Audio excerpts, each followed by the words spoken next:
Quick.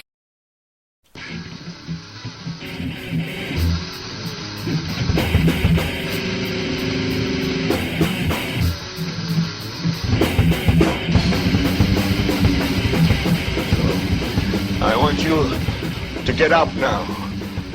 I want all of you to get up out of your chairs. I want you to get up right now and go to the window, open it, and stick your head out and yell, "I'm as mad as hell, and I'm not going to take this anymore!" Good evening, everybody. Welcome to Smith Radio, along with your host, Brian Smith and Kerry Smith. Giving you all the details of the last week, getting you all caught up for the week to come, making sense out of it all, explaining it all, and just laying it out coherently. At least we think we do. Today is August 2nd, 2015, at 5 o'clock on the East Coast. And we are broadcasting live in an underground bunker somewhere around the city of Cincinnati. Yeah, we're not on the East Coast. We would be on the westernmost portion of the Eastern time zone. People in the West call us Midwest, and we're flyover country. Right, technically. Right. Anywho, so we are on just down the road from Ground Zero. Oh yeah. Mm-hmm. Just as the title of the show says, Cop Killer, or Killer Cop, how you take it. However you wrote it. Mr. Producer, what are you doing? I know you're behind the glass, but man, you got to help us out over here. We can't do this by ourselves. Yeah, so basically, it's been in the news for, over a week now. But it hasn't really gained much traction nationally. I'm actually kind of surprised by that. I think I'm shocked. Especially with the video going viral. Well, there's an actual body cam of it that surprisingly people are interpreting as incriminating him. How does YouTube leave that video up? Yeah, it actually shows the gun to his head, and there is a version that's bleeped out or blurred. The one that you sent me wasn't blurred. That was not blurred. That was green-lit, good to go. It's weird. You know, YouTube has got clearly does not have a set policy. Basically, it's whatever the feelings are of the people whose job it is to censor, that's what they do. Right, and they banned us. Yeah, for showing absolutely nothing but some Hollywood mumbo-jumbo. Right. They didn't like our words that we used. But if you show a cop... See, the thing is you got to... It's not like I was ever given a statement by any officials at YouTube telling us what their policy is or what went into their decision on each and every thing. However, we can look at what they do and try to construct meaning behind it. And so it seems to me that when we put fake videos up of actors and what would that be? Special effects? Right. That nobody saw a head being severed. It was a head placed on a body. It was a knife being placed up against a neck of a very calm, completely unmoved individual, just chilling. He is. He's a poor actor. Right. He is. Oh. Then fade to black. Right. No actual showing of any death whatsoever, and then cut to the next scene where there is allegedly a human head on top of a decapitated body. Allegedly. Easily could have been done by a halfway decent special effects person. We talked about that. I think a good hack in Hollywood, or maybe even some kid in the basement, could do that on his home computer. Oh, I'm not going to accuse them of actually photoshopping it or anything, but certainly, I guess if it was photoshopped, it was very well done. But this could have been done with some fake blood and a mask. Or I think the thing that makes it a little bit more high tech is that the head actually looked like the head of the person who allegedly was killed, and so you would need to do some Hollywood magic to make the face look so realistic, kind of like the wax sculptor, artist, whatever. So, but anyway, so that is immediately banned from YouTube. But if a cop if there's a footage of a cop putting a gun to somebody's head and pulling the trigger and the gun going off, resulting in the instant death of that person, all of which is center on the screen, that doesn't get banned, which, whatever. I don't know what the agenda is, but you can put 2 and 2 together. So what do you got going on with that little device over there? I'm doing tech support. Okay. So tell me about why you think this, the video, the cop's chest cam, does not incriminate him. Because everybody's saying, well, when I saw the video. I'm not saying that. Okay, everybody's saying, like all the guys I've talked to, everybody that has seen it, like I even went up to my boss and said, "Did you see that video?" Instantly, it was like, "Oh yeah."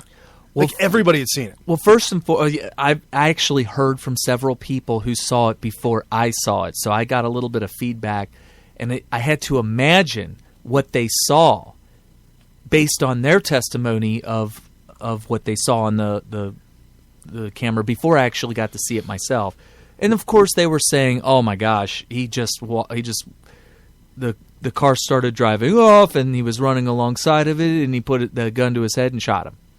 Okay, and I was like, wow, this guy is so done. Right. This guy's so going to get busted for murder, and rightfully so, and all that. So then I got a chance to see the full unedited video. It's like 27 minutes long, and it starts with him in his vehicle driving behind the suspect, which would be Sam DuBose, and the cop's name is Ray Tensing.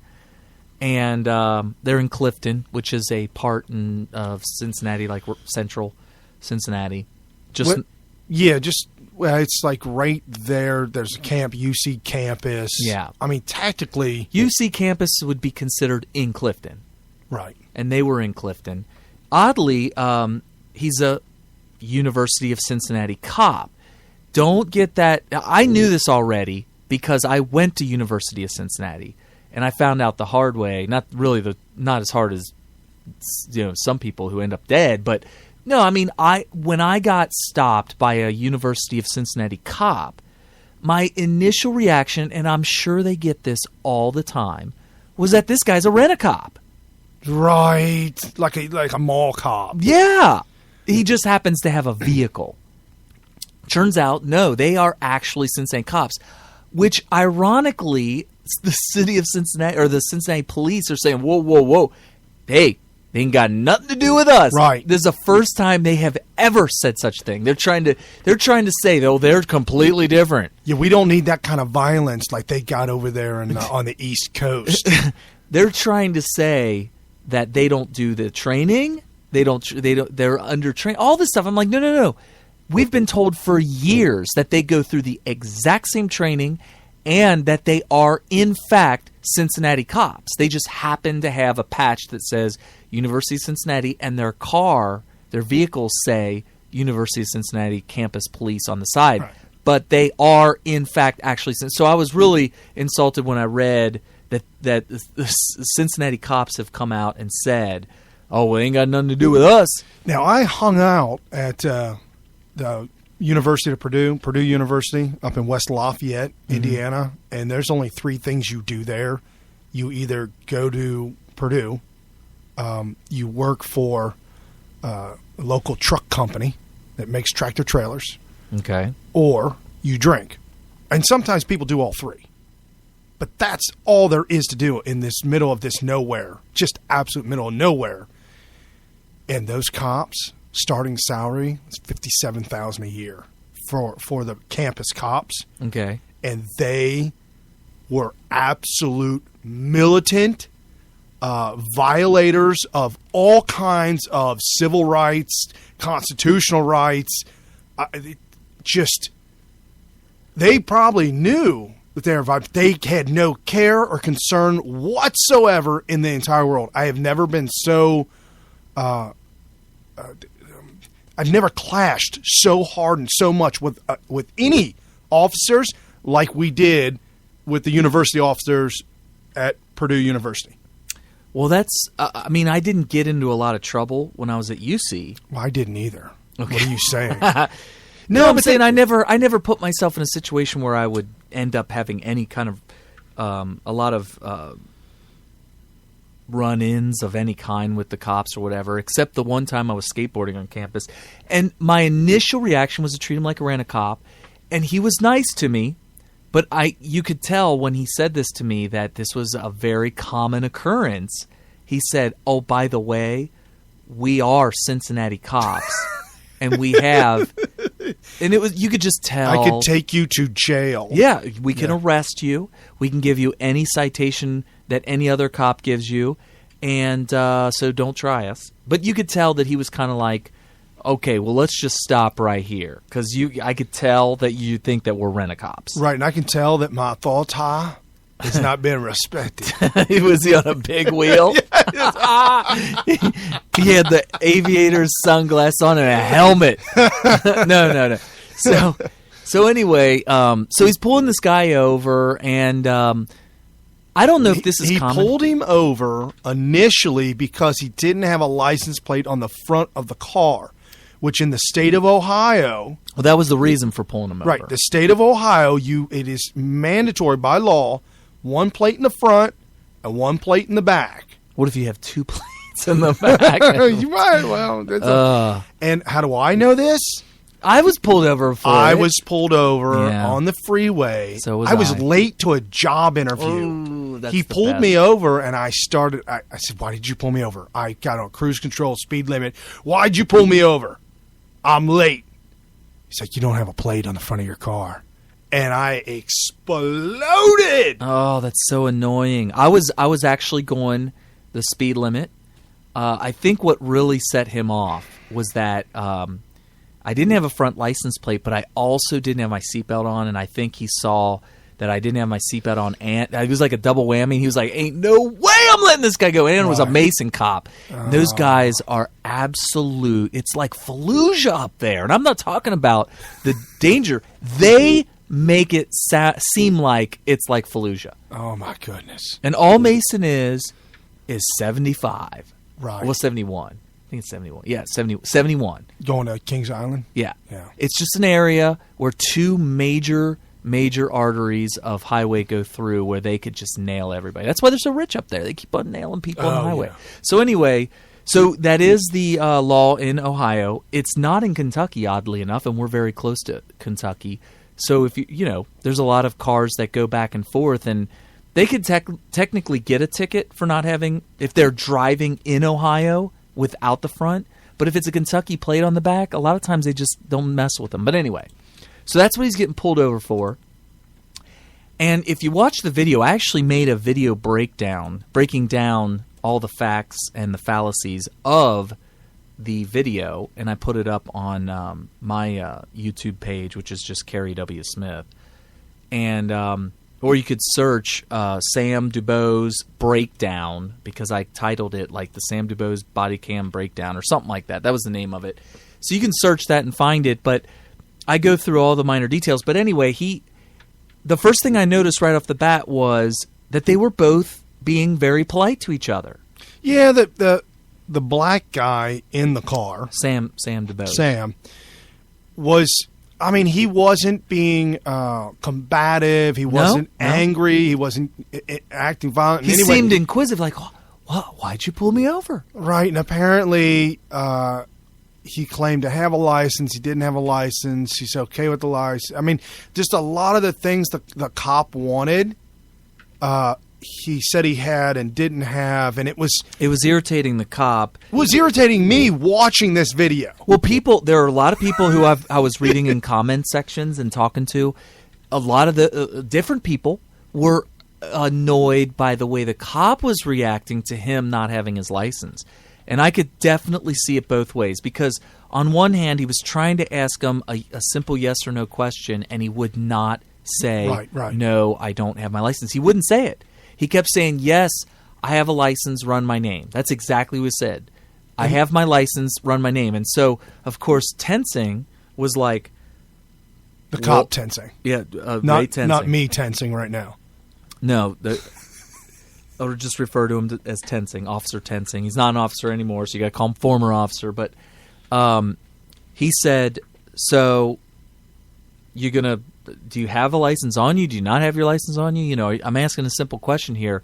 And, you know, he was being a little bit, getting a little bit irritated by the lack of answering of the yes or no question. And I could see it both ways, how some people are irritated with his lack of patience or lack of understanding. I mean, use some common sense. If somebody says, I have a license, but you're going to have to run my name. I mean, he's pretty much saying, no, I don't have it on me. But the cop, Ray Tensing, he wanted to hear him say, no. He wanted to use the word, he wanted to hear the word no. I don't have my license on me. And that's all he had to say, but he wouldn't say it. Well, and then it come to find out, he asked the cop asked him, you know, whose car is this? He said, it's my car. That cop said it's registered under a woman's name. He's like, oh, yeah, that's... He actually said the name, and then Tensing dropped it. Right. Because apparently the name that he gave matched the name of the... That's me. That's name. Whatever name he gave. Okay. Well, he would have the full name. Whatever name the car's registered under, it would be the full name on his computer. Right. So when he said the name, Tensing didn't bring it up after that. He dropped it. So for him to think that it was a stolen car, I'm not buying it. No, I'm not buying theft of the vehicle or driving a vehicle that isn't yours and you're out for a joyride. I mean, I'm not... Right. It wasn't reported stolen. Right. He knew the name of the person. So anybody out there who is trying to argue, hey, he might be driving around a stolen car. I mean, if we're using common sense... Trying to crush all this. Yeah, right. If you're using common sense, I think we can safely say that I don't think Tensing could make the argument that, hey, could have been stolen. I mean, let's just use some common sense. Just like I say that we should have used common sense and Tensing should have made a determination that no, he doesn't have his license. I don't understand why it was so critical to Tensing that he needed to hear the word no. I don't have my license. Because he did say, yeah, I have a license, run my name. I don't know. It's me. I understand what he was saying. You just got to understand what he's saying. It's a communication breakdown. Right. So there is also the thing you got to worry about. If you don't have your ID on you and you have a warrant out for your arrest, or maybe you do have your ID on you, but you have your warrant out for your arrest, it's probably a common practice to try to give a fake name. Yeah, I know guys back in the day when I was younger that had done that, where they did give their brother's name. Yeah. You know, I was talking with the brother that name was given. Mm-hmm. His bad brother gave his name out. Okay. He was the good brother, and they came looking for him. Ooh, that's not good. No, I was with a guy who was apparently had a warrant out for his arrest. Tried to give his brother's name, but the cops weren't buying it, and I don't know why. I don't know if it's that they said, well, what's your social security number? And he didn't know it, or what's your date of birth, and he had to think about it for a second. Yeah, let me back up. All these questions, you and our audience, everyone who is an American citizen, Fifth Amendment, shut your mouth and don't say a word. Hold on, though. You have to know the law down to the letter. He didn't have a tag on his car, and he didn't have a driver's license. So if you look at the line... So you're saying probable cause now? Yeah, well, first of all, he's illegally operating a vehicle because you have to have a tag on the front. So he has the... he can legally ask for his ID. If he can't cough up the ID, now I believe he's allowed to ask him to get out of the car until they can determine who he is. I do believe that they're allowed to do that at that point. Because he's got probable cause. He doesn't even he has no idea how to identify a guy who's illegally operating a vehicle on the roadway. You can't just let him go at that point. Yeah, that's we need to find out.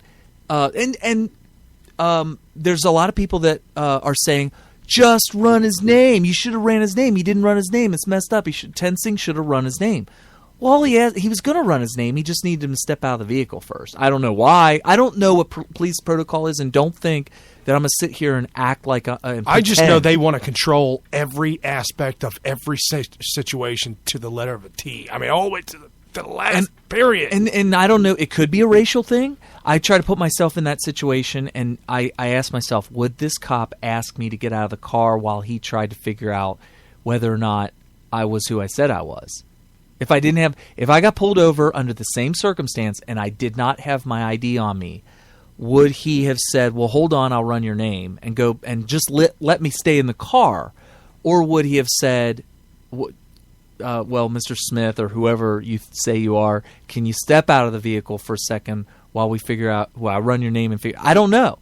I mean, was it because he was black, or would he have not done that because I was white? I have a problem. White, or I don't know. I have a major problem with this officer grabbing. He then went to grab the door handle to pull him out of the car. A lot of people did. A lot of people said, I have a major problem. Why are you opening the door? Why are you opening? Why did he have to open the door? And I don't know. We got a Fourth Amendment right, the right to search and seizure. Now hold on a second. There's the probable cause thing. I think that if you're illegally operating a vehicle and then when he So you're saying that a front license plate warrants an illegal operation? Well, yeah, you can't operate a vehicle in Ohio without a license plate in the front. And I think he would have just gotten a ticket or maybe a warning. Yeah, I was given off with a warning. Oh, okay, well that's nice. I got a warning for the plate and a ticket for my because the seatbelt ticket was probably at $15,000. It was $250. I remember thinking to myself, where am I going to find that kind of money? I was thinking to myself, well, this is cool. I'll take the seatbelt ticket. It's probably like $60. No way. Not even remotely close. Try more than 4 times that amount. And so then when Kerry was in court paying the ticket, this is what he said. Oh, y'all. That's right. So Tensing wants him out of the car. He said it nicely. He wasn't like, get out of the car! None of that. Yeah, he was being very polite. He was like, can you step out of the vehicle? And as he was saying it, he grabbed the handle and unlatched it, and it only opened maybe an inch. Right. But it did move, and Sam noticed. Sam grabbed it and said, well, no, I'm not getting out. I didn't do anything wrong. I didn't do anything wrong. He puts his hand like on the outside of the window. The window is all the way down, which is dangerous. Never put your window down more than an inch. That way, if you do drive off. Right. We're giving you tips here, people. Right. So he sticks his hand outside the window to kind of hold the door back in. And then the struggle ensues. Well, yeah, from the time that he reached for the door handle to the time he was dead and the whole situation was over, you can actually look at the timer on the video. I think it was less than 3 seconds between the time he reached and pulled the handle to the time he was dead and flying down the street. 3 seconds. It was all of it was so fast. So as Sam's holding the door kind of shut, he's telling the officer, I live just down the street. No, that was before that. Okay. He said, I live just down the street. And he even said, where do you live? And he's like, down the street, just around the block. And he grabs Sam hits the keys to turn the car back on or to move the car. Okay, so the car was... I did the video breakdown. Okay. In the video breakdown, and believe me, I watched this thing dozens of times. I rewound it so many times I couldn't even count. Put it in slow-mo. So here are the facts. I'm not going to extrapolate or try to come up with any conclusions based on anything other than the facts that are shown in the video. So he tries to open the door. Sam holds it closed. As he's reaching to close the door, within a half a second or a quarter second, he is starting the car. You can hear the starter start the car. It goes, and then that's when Ray Tensing says, stop! And then the camera starts to shake, and if you go really slow, you can see him reach into the car to either grab the ignition to turn it off or to reach in to put it in park or whatever. And now here's where people are drawing conclusions that are just wrong. There's a whole huge movement of people who think that obviously the car had to be started. So what happened was you could see the gun being pointed in the window with his right hand. The gun fires, hits him in the head, and then Ray Tensing falls off the car, and you can hear the car speed off and then crash. Okay, that's all. That's everything that you can hear and see in the video, right? So what everybody's saying is, I shouldn't say everybody, there's a large I can't amount tell of you people. anybody who's not saying this. Let me put it that way. There's a bunch of people that are saying that the car never moved until he shot him dead. Right. Then the weight of his lifeless body fell onto the gas pedal, and then that's when he sped off. Released the brake, hit the gas, that kind of thing. Right. Well, let's say his foot was... Well, first of all, unless he had his left foot on the brake, which not very many people do. I do. You do? Yeah, I two-step it. You two-step it? You know why? I have no idea. Because you can get going faster. You get off the line quicker. You want to hear the genesis of the right foot doing the gas and the brake? I have the RPMs up to about 3.5, just about ready to smoke the tires, and then let go of the brake. All right. Well, here's why traditionally you don't two-step it. Two-stepping meaning left foot on the brake, right foot on the gas, as opposed to operating both pedals with one foot. Well, you will definitely go through brake pads a lot faster. Oh my gosh! So, and probably waste a lot of gas because you're converting the energy from the gas into heat. So anyway. No, the reason is because years ago there was no such thing as an automatic transmission. Right. And so your left foot was for the clutch. For a what, Carrie? A clutch. A clutch? Not clutch like I can score the last point of the basketball game. That's clutch. Yeah, that's a clutch.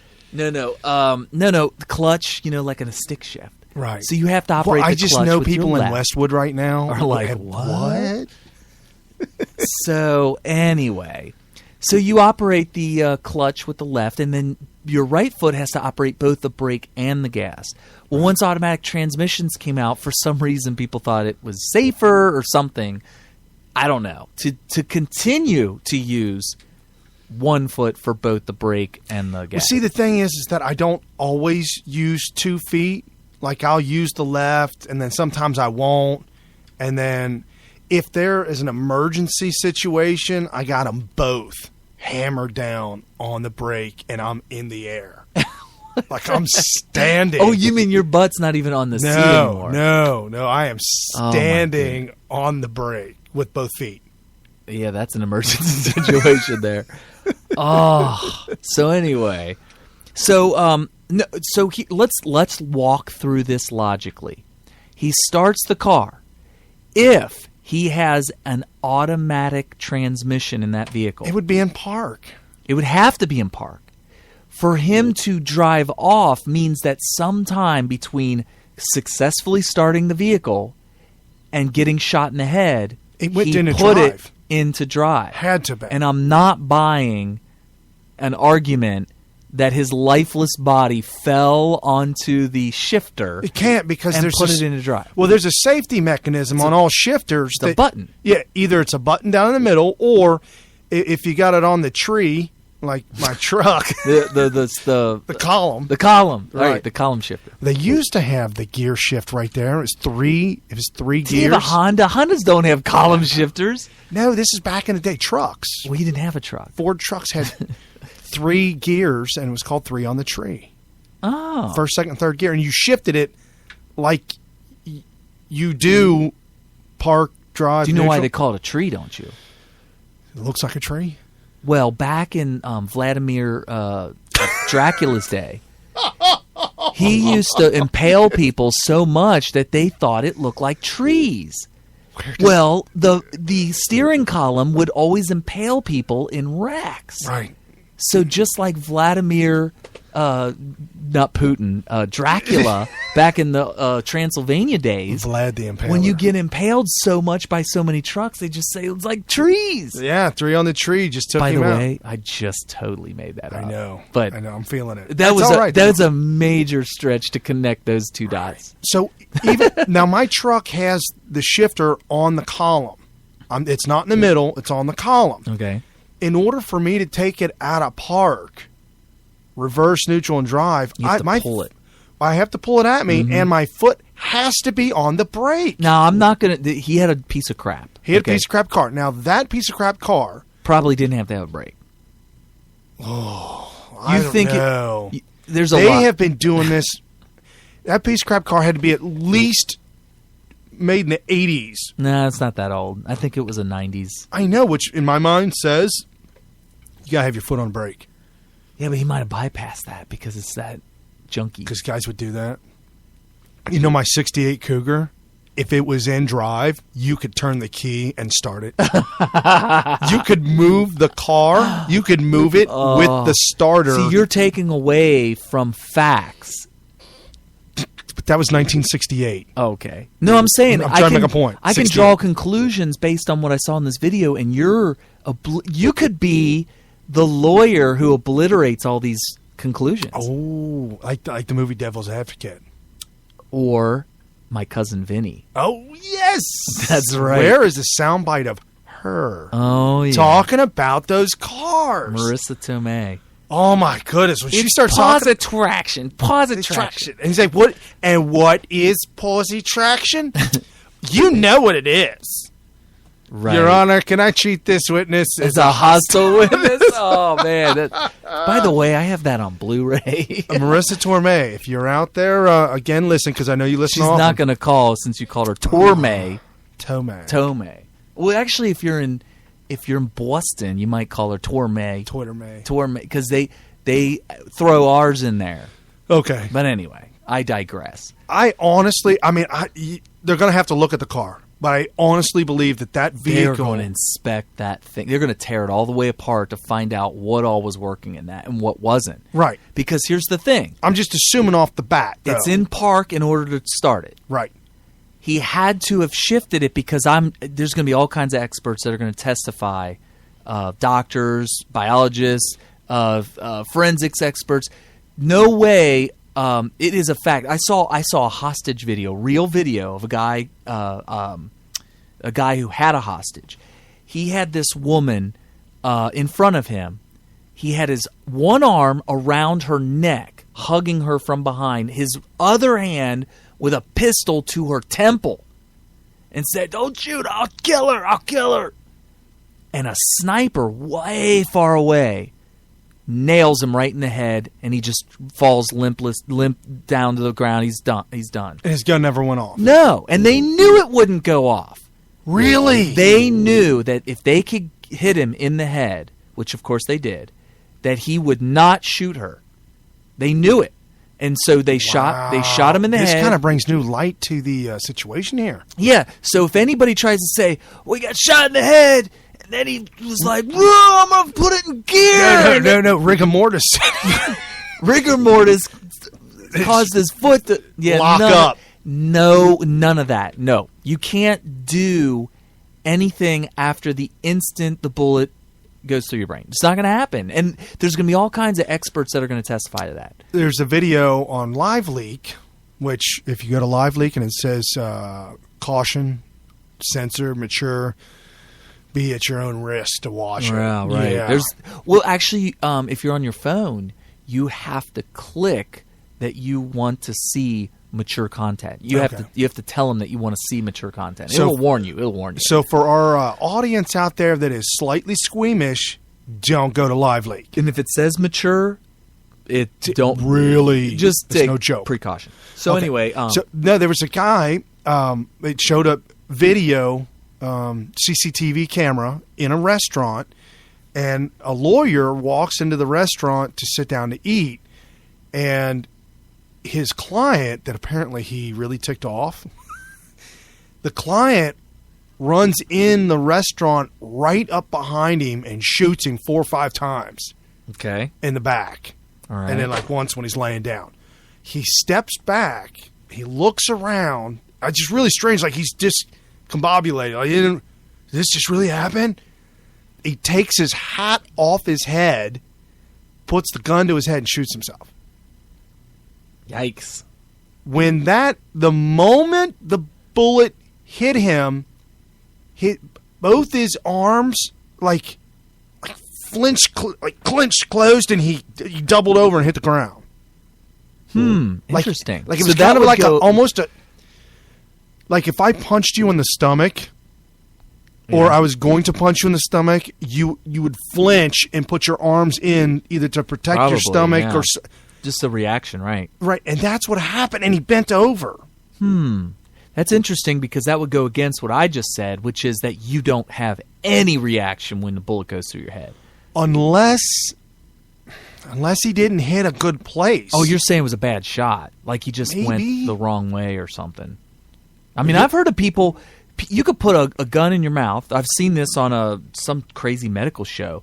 Guy put a gun in his mouth and fired. Ended up living. Buddy of mine in high school. Oh, like, didn't mean to interrupt you, but the movie, they did that in Fight Club. Oh, yeah. He put the gun in his mouth, fires it, and it just comes out the side of his cheek. Right. Well, no, a buddy of mine in high school, that happened to him. Oh, that's right. You told me about that. I forgot about that story. They were drinking. They were at a party, and the guy that used to throw all these parties was a rich brat kid, and his dad was never around. His grandma would let him do whatever he wants. So he'd have these big, huge parties. Apparently, one of the kids brought out a gun from the back room, and he stuck it in his mouth, and he said, "Hey, you trust me?"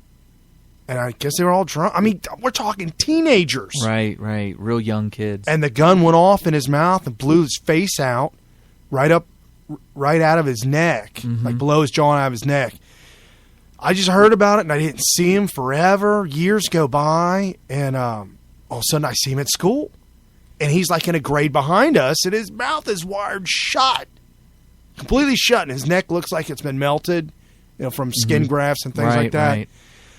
Ran into him on Facebook, and I've seen some of his posts. He's a single father raising a daughter. I've seen some of his posts, and you can tell. I mean, to this day, there's some things that he's mentally dealing with, man. Yeah. Well, it's amazing that he survived. Yeah. But yeah, so obviously it's survivable if the bullet goes just the right way, I guess. But now this bullet from the cop, Tensing. Oh, it was right in the temple. And help me out, it was folks. Like perfectly square shot. And I know that was by accident because they were moving around fast and pulling. Because Sam pulled back when he saw the gun. He pulled back and was leaning back in the chair, kind of getting ready. Well, hold on. Let's stick to cold hard facts here.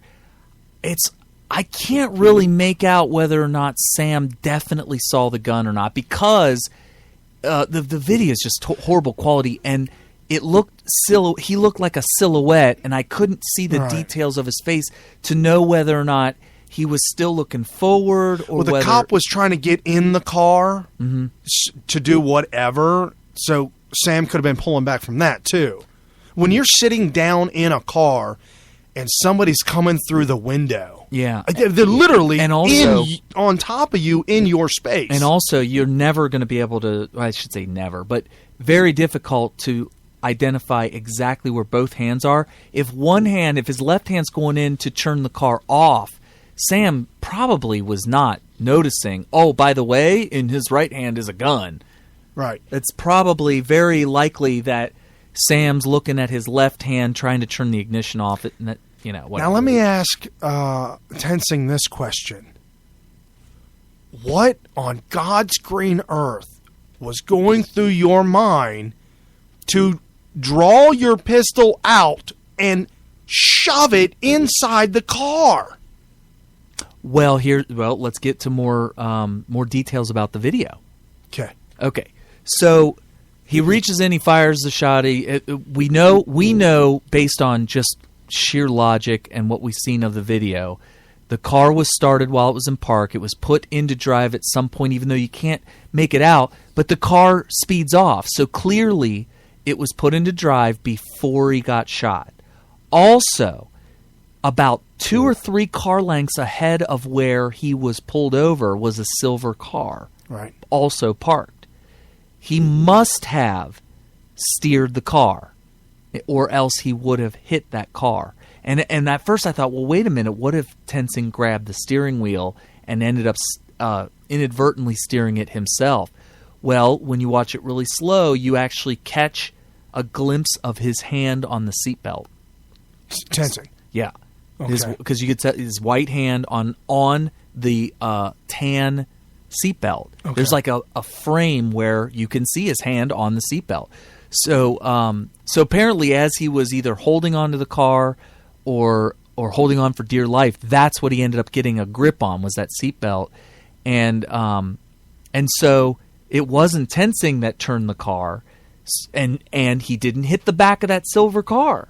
If he had hit the back of that silver car... I thought that was really strange how he was able to go all the way down the street and hit a telephone pole on the opposite side of the street. Well, because he started to steer to...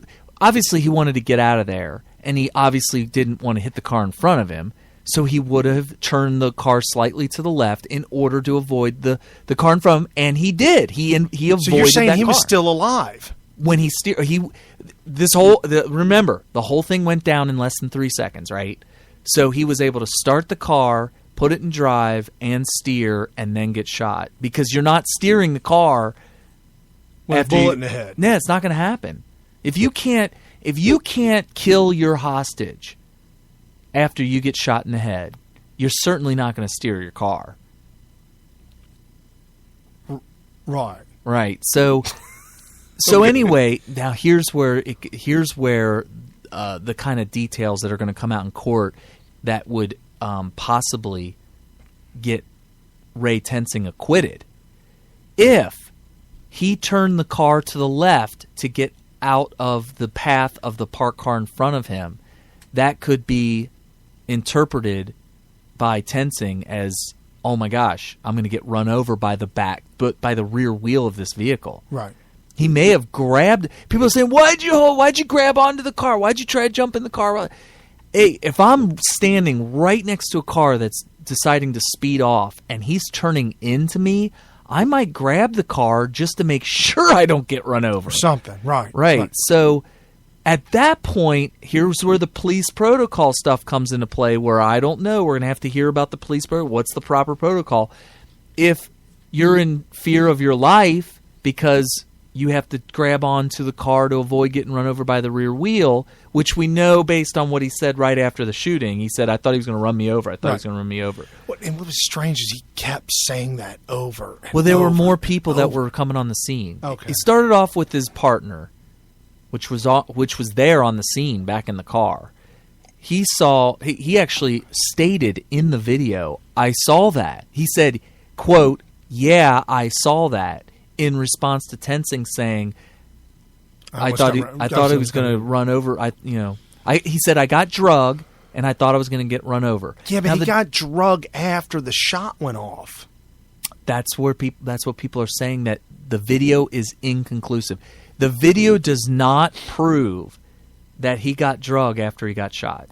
In fact, there's a lot of circumstantial evidence, and I really, really walk through this very carefully in the video that I made.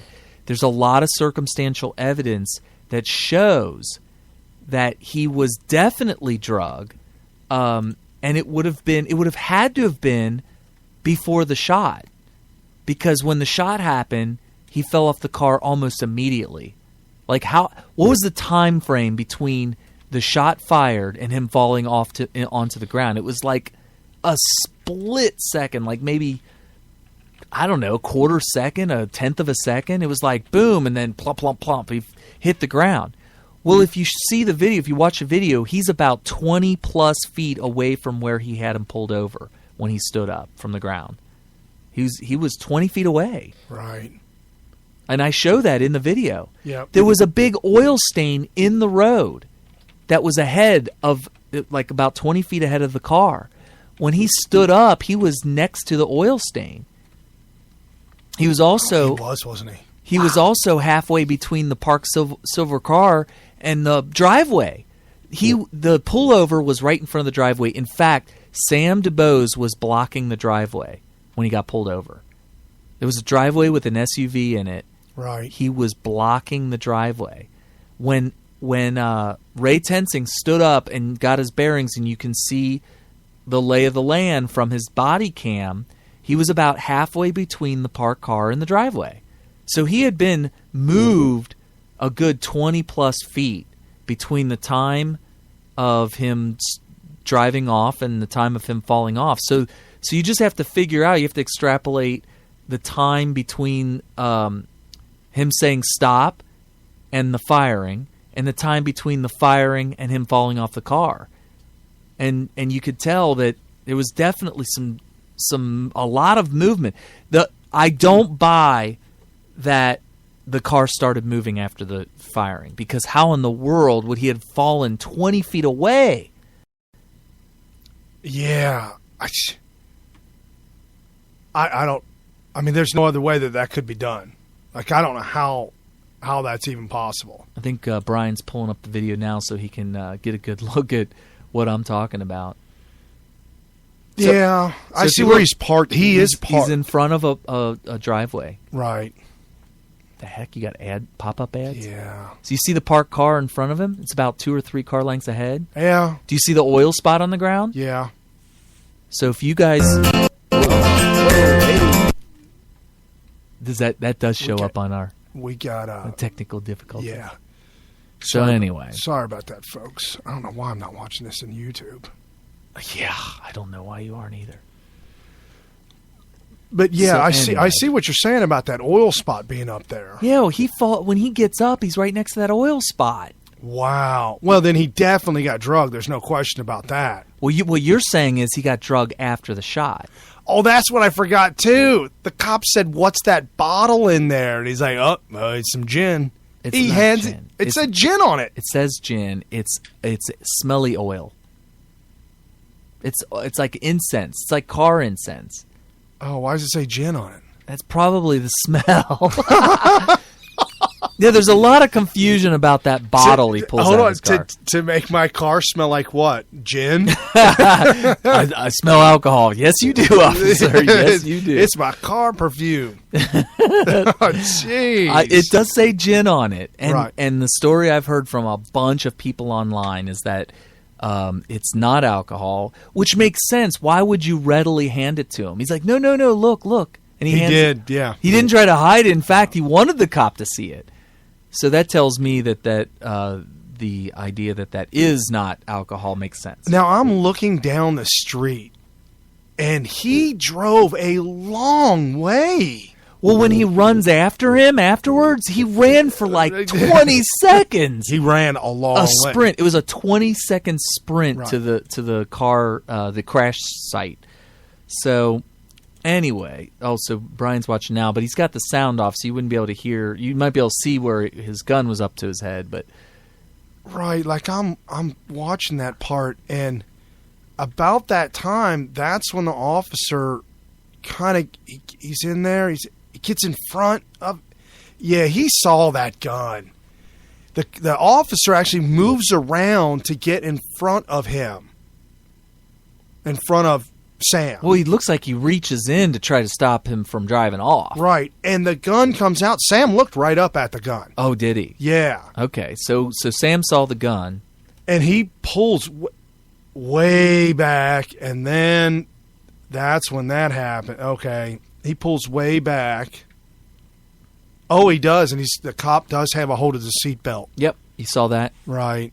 Yeah, because I was thinking, if he reached in to try to get the ignition, I could see Ray grabbing the steering wheel and yanking the car to the left, in which case he would be responsible for putting himself at danger. Right. Let's see if they can hear this part. I didn't even do nothing. Go ahead and take your seatbelt off. Stop! Now what? Oh. Now he shot and then he falls off within less than a half second. Watch where he gets up. There's that oil spot right there. Smoke! Yeah, he went at least 20 feet. And now I hear the screeching of the car. Well, that's because when it crashed into that telephone pole, it was still floored. Right. So are you saying, okay, he missed the car in front of him. The car parked in front of him. He missed that, and he missed another car on the other side of the street. There was no other. Right here. Oh, I didn't even see that. There's another car out there? Yeah, and then he missed a car on the left. How did he miss that? And now I'm looking at this vehicle. Now the whole road. How on earth did he miss that car? Whoa, that is weird. It's just a lucky coincidence. Right there, it's a Prius. Right there. Little Toyota Prius. How did he miss that? Completely missed that car. It's amazing. So he's driving what looks to be like... Okay, so at this point... point... it's a Honda. Okay, Oh. yeah. Okay. That could be a stick shift. That could very well be a Man, you stick just shift. stopped me dead in my tracks. Because now you start to wonder, okay, so when he started the car, he must have had the clutch in. Yeah. When he gets shot, the couldn't- clutch comes out. Yeah, but usually the car stalls unless you've got your foot matted on the But gas. you could hear the engine. You could hear the engine start to come up. So you don't think when he was shot dead, the weight of his foot went on the gas pedal? Oh, certainly. You could hear the engine Still revving like revving, crazy. right. And that's another thing. Oh, there was no way it would stall here.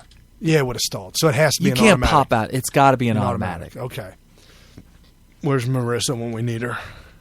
She would tell us the make and model of this vehicle. Give us the breakdown of it. No, I mean, they She'd would be tell us the available. style It would of be the available in both automatic and manual. Okay, so now that we've agreed that it's an automatic vehicle, it's a Honda, I promise you, I would bet a couple $100 on the fact that there are all kinds of safeties on a Honda. Yeah, but look at that thing. You would have to have all that. Oh, it's been bypassed. They No, bypassed all that. you would have to have your foot on the brake, and you got to push the button in to move the shifter into drive. Certainly. That's Honda. Certainly, yeah. The only other thing, if by some chance it's a manual, somehow the crash would have caused him to pop out of gear somehow. Because you could hear the engine revving like crazy while he's crashed. Well, he hit that telephone pole. right, there would have been some damage. Right. And there is a lot of damage to the front of that vehicle. He lost the bumper and everything. Not sure exactly what he hit to lose the bumper. It looks like he lost the bumper before the car came to a stop. I think he would have hit there's a wall, a fence of some kind on the left side of the street. Right. Because if you've ever been to Clifton, there are some huge hills there. Right. There's a concrete wall right there. Okay, so he may have lost his bumper by hitting the wall. How he missed that Prius is amazing. Right. But anyway, so the facts are this is what I conclude. He had to. It doesn't. You can't prove that the car was dead stopped in this video when he shot him. There's no evidence in this video that shows that he was definitely stopped. Weren't you saying the local news was doing a hit piece? Oh yeah, the local news. I could actually pull up the actual text I sent you. WCPO said, let's see if I can find it. I want to make sure I use the proper quote here because I don't want to mess it up. Oh, here we go. WCPO said that the car was dead stop when the cop shot, and only began to drive off after he was dead. Wow. That right there could not be stated as fact unless they have information that we don't have access to. They can't say that. They would have been lying if they said that was a fact. All right, so WCPO lied. CBS later on that morning said that the car slowly started to roll away when the cop shot him. He was 20 feet away in less than like a second. I'd love to find out the acceleration rate there. I mean, it sounds to me pretty. I mean, the acceleration, you could hear the spinning of the losing, breaking traction. I mean, he really ripped out of that parking spot. Right. He ripped out of it and down the street. So does that mean that he was not dead when he was shot in the head? Oh, no. I don't think there was any life left in him after he got shot in the head. Then how did he get down the street? Oh, his foot, all the weight of his body was How on did he the- miss the car? Well, what I think happened was as he turned left to avoid hitting the silver car, not the Prius. That's when he was bounced shot. up. No. Right, he was shot after he turned. Right. Hit the wall on the left side of the street and caused it to ricochet out, miss the Prius, and then hit the telephone pole. Oh, my goodness. Yeah. But here's the thing, though.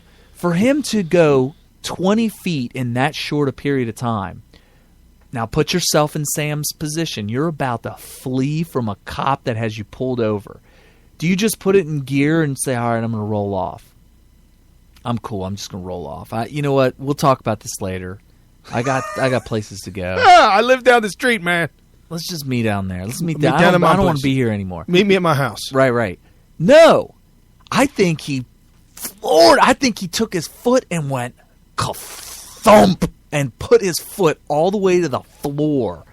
And I think that the acceleration rate and based on where he ended up landing in that short period of time actually would make sense. Okay. And I think an expert who takes the measurements and takes the time frame of the actual video is going to say, yeah, he would have had to have floored it. Okay. The prosecuting attorney, Dieters, Yeah, Dieters. has filed murder charges. Oh, yeah. He's being charged with murder. And he is now in jail awaiting bond. No, he got bond. out. He got out on bond. Yeah, he put $1 million. Did you hear when they set the... Go ahead. I wish we had the audio for it. So basically, the judge, this woman, I only heard the audio of it. I didn't see it or anything like that. But she said, your bond will be $1 million. Everybody in court erupted in cheers like it was the end of the game-winning shot. That just means you have to come up with $100,000. So they all jumped up and cheered, and she started pounding her gavel and said, everybody better S-H or S-T-U-F or whatever. What? S-T-F-U. All y'all. Like that? Yeah, so... She was cussing? No, she didn't say. She said everybody in here is going to conduct themselves like civilized people. Yeah. Really? This is not a zoo. Well, Yeah, could be a kangaroo court. She blew up on everybody in that court. Well, She good was for so her. mad. Yeah. Good. She was mad at the cheering. So anyway, so he got a little text here. Oh, Steven's gonna be calling in. Okay, fair enough. So coming back from the break, we're gonna have All kinds of Steven on the line. callers. We have a special guest. Yes, near and dear to both our hearts. So anyway, so he gets out right away. Somebody posted their house or something. It wouldn't be hard to. I mean, $100,000. You give him a duffel bag, just like Don King used to do, in order to get his boxers. Literally to take a fall. Right. No, not. No, he had to get them to sign a contract with him. Oh, so before you sign the contract, by the way, look in this duffel bag. Duffel bag, yeah. Duffel bag. Right. So anyway, so they handed the court the duffel bag, and then he walks out of jail. And of course, everybody who cheered was like, boo, whatever. So Did they? What? yeah, they were not so happy. They with got him him. booing? I don't know. I just said that. No, somebody said it. Somebody reported that they were all upset about that. So anyway, so I love how our justice system works. it's like pitchforks and torches. Yeah, man. The more sophisticated and technologically advanced we get, the more we go back. They have an app called Pitchforks and they held him up in the air. It looked like a torch. It was a Yes, picture. It was an yes. animation. It was a GIF. It was a GIF of a flame. of Farmer Brown standing there moving his fork up and down. Yeah, and they would just hold it up in the air. So Then anyway. somebody started a hashtag. Oh, yeah, that's what's going to convict him is the hashtag campaign. Right, because the new hashtag is fork this. Oh, wow. That's a good one. I like that. So basically, I don't know, man. This is my conclusion, and I said this multiple times in my breakdown. The video we saw on the body cam is inconclusive. Is not enough information in that video to say any of the stuff that all these quote-unquote journalists, commentators, fans, haters, they can't make the conclusions that they're making based on this video. We need to see the dash cam video, because what the dash cam video will show... Why haven't they released that? because that is going to. Why did Dieters release this but not the dash cam video? Because this will keep it alive. I know. That's what I'm feeling. Big old controversy. Yeah. Oh, so Dieters wants to go out like that mayor and... well, this could be really big for his career. Yeah, career making. This is going to make him a nationally, a household name nationally. Right. Possibly. At least that's what he's hoping. But Because then he'll run for president. Yeah. For the Democrat ticket and win. I'm not sure what the situation is. I don't know what it is So, either. And also, I'd love to hear from the guy who said, yeah, I saw that. The cop. Oh, we have a special Okay, guest. we've got a caller. Caller on Call from line. Smith. Oh, he was announced as Stephen Smith by Google Voice. Caller, can you hear us? Yeah, is this Smythe Radio? Yes, this is Smith Radio. You are live on the air. Have you been listening to the conversation? Do you want to add to the conversation? Well, I have not. I've been on hold. I've been trying to get through for a while, and I'm pretty excited. I can't believe I'm really talking to you guys. Yeah, well, great. We love to have you here and love to talk to you as well. We're here to serve all our fans. So awesome. We've been talking about the shooting in Cincinnati. You're not from Cincinnati, are you? Well, I'm originally from Cincinnati, but I currently am living in Indianapolis. Well, let me ask you this: has this been a news item in Indianapolis? Have they been? It has. Really? Okay. Actually, I've been several people I know. We've talked about it frequently. I felt like I was out of touch with it because usually I'm on the hot button on everything going down, and I didn't hear about this until you sent me the video. Yeah, well, the weird thing is I thought for sure that this was just going to blow up like Ferguson and be all over national news. For whatever reason, it seems like the national news outlets are just like, we're going to put this on the back burner, and they just really haven't been messing with it. So what do you and your buddies have said about this video? Well, it's still unfolding. There's not. I mean, I know they've charged him with a felony, or at least murder. Murder. Yeah, murder.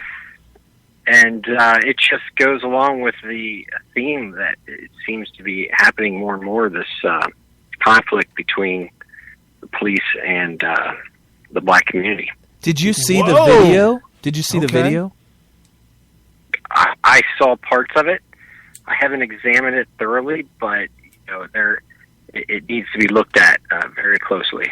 I looked at it really closely because I wanted to break it down and talk about what you can tell that the video shows, and I have come to the determination that it's inconclusive because the things that they're saying about it are like that the car was dead stop when he shot him and only drove off afterwards, and you just can't tell that from the video. And anybody that tries to say that is just drawing a conclusion based on their own opinions. Well, there you can draw somewhat of a conclusion by logic. Right, right. What conditions merit that man to get shot? I don't get it. You know what, Stephen? I agree. Yeah. Stephen, I agree with you. My initial knee-jerk reaction was that cop just shot that dude for not having a license plate in the front. That's what everybody's saying. Right. And then looking further into it, my second question was, what was going through that cop's mind that said, I need to brandish my weapon and point it at the dude's head? Yeah, that's crazy. It seems crazy. If he shot him to keep him from driving away, then his badge needs to be pulled and he needs to be tried. Exactly. I totally agree with you. And that's why everybody is like, oh my gosh, this guy's so going down with murder.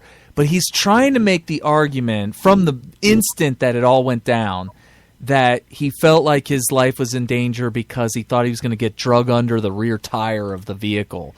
And so that's what's going to be examined. We don't know what the man was, the victim, or however you want to say it, was doing. Maybe he grabbed his arm, it was pulling him into the car, and then hit the gas. That could have happened. So you're saying that he could have gotten drug intentionally by the victim? Right. But it seems pretty unlikely. Yeah, I mean, that's if unlikely. somebody how are you going to control a vehicle and keep a grown man from pulling it away from, Now, this is something I brought up to some of the guys I talked to. How many police videos have you seen from the dash cam where the cop walks up to the car and the car speeds away and you see the cop running back like Andy Griffith in slow motion back to his car to jump in to then chase? Right. How many times? That's what you do. What cop have you ever known that tries to stop a car with his body and his gun? Well, let me play devil's advocate. No cop would attempt to stop a vehicle with his body and his gun. Right. It seemed like he was running with the car and he couldn't do anything about it. It seemed like. Well, like the car was dragging him. I don't think the video... Yeah, that could be possible. That's very possible, but the video, I don't think, concludes... I mean, you can't... We don't know. I don't think it proves it, but let me play devil's advocate. I don't know. I think that... I think it's possible that Ray Tensing, he's the officer that did the shooting, it's possible that for a split second, he thought that he could... do something quick enough to prevent him from driving off, and was taken off guard by how quickly he was able to go from a car that wasn't even running to being in gear and speeding off. And I think had he known that he was going to be able to act that quickly, that he probably wouldn't have lunged for whatever he was lunging for, whether it was a key or the shifter or whatever the heck he was lunging for. Because you see the cop, how cops always are, they're behind the door, so you actually have to cock your head all the way to the left and look back at him. The cop went from that point to the point to where he was at the front part of the door, reaching in with the gun, and Sam looks up at the gun and pulls back himself. And all of a sudden, you know what? The car could have been moving right then when Sam pulled himself back. That's when his foot got on the gas. Right. At that point, it's hard to control a vehicle when you're dealing with somebody hanging in your window. Yeah, well, I mean, he's in drive, gun in your face. You pushed back to get away from the gun. He could have been pushing on the gas. And didn't it look like his hands were up? Yeah. That is really weird. How do you steer to the left when your hands are up?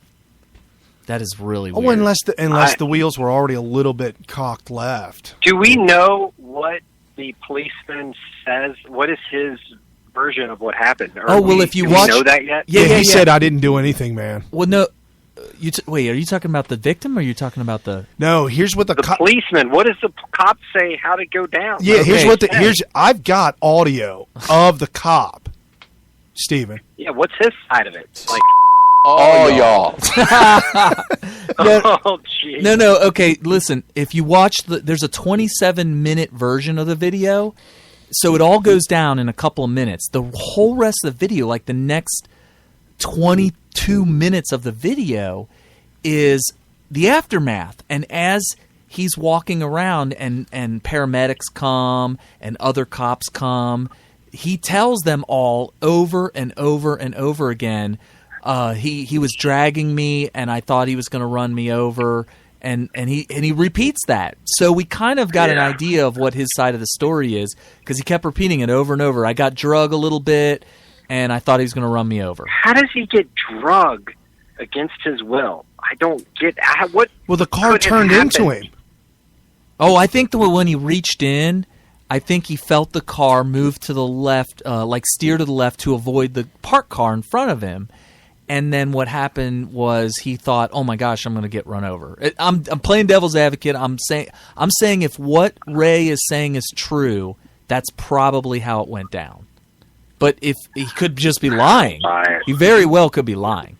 I think he had bad judgment, and he shot him for trying to get away.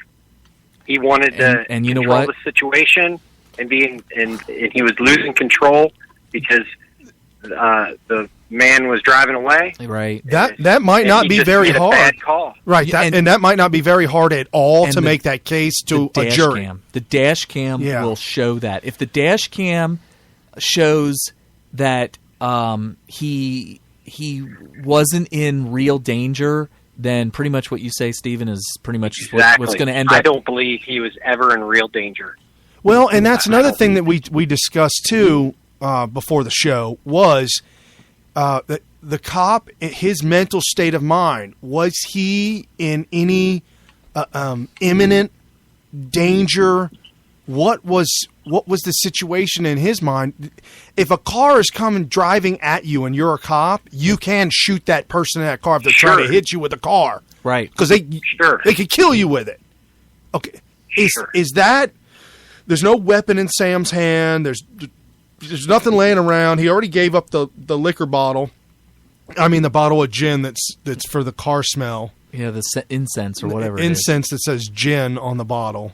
And so he doesn't have anything to attack the cop with. And the fact that the cop is behind him and you're sitting down in the car, the cop has the upper hand on you.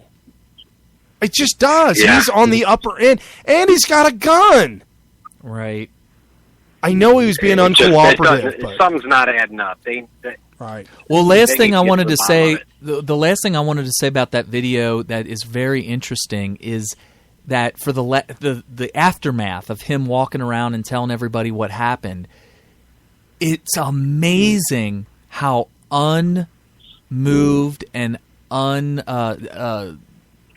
there's no emotion to the fact that he just took somebody's life. And it wasn't a question as to whether or not he was going to survive. Everybody there knew this guy was completely dead.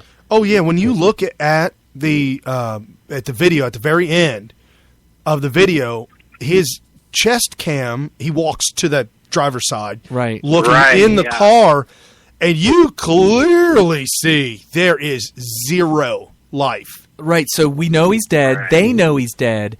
And I thought it was very disturbing how completely unemotional he was over it. Completely matter of fact. Completely matter of fact. Well, he was fortifying his story. He was just putting it together. That's what some guys have told me, too. Listen to him.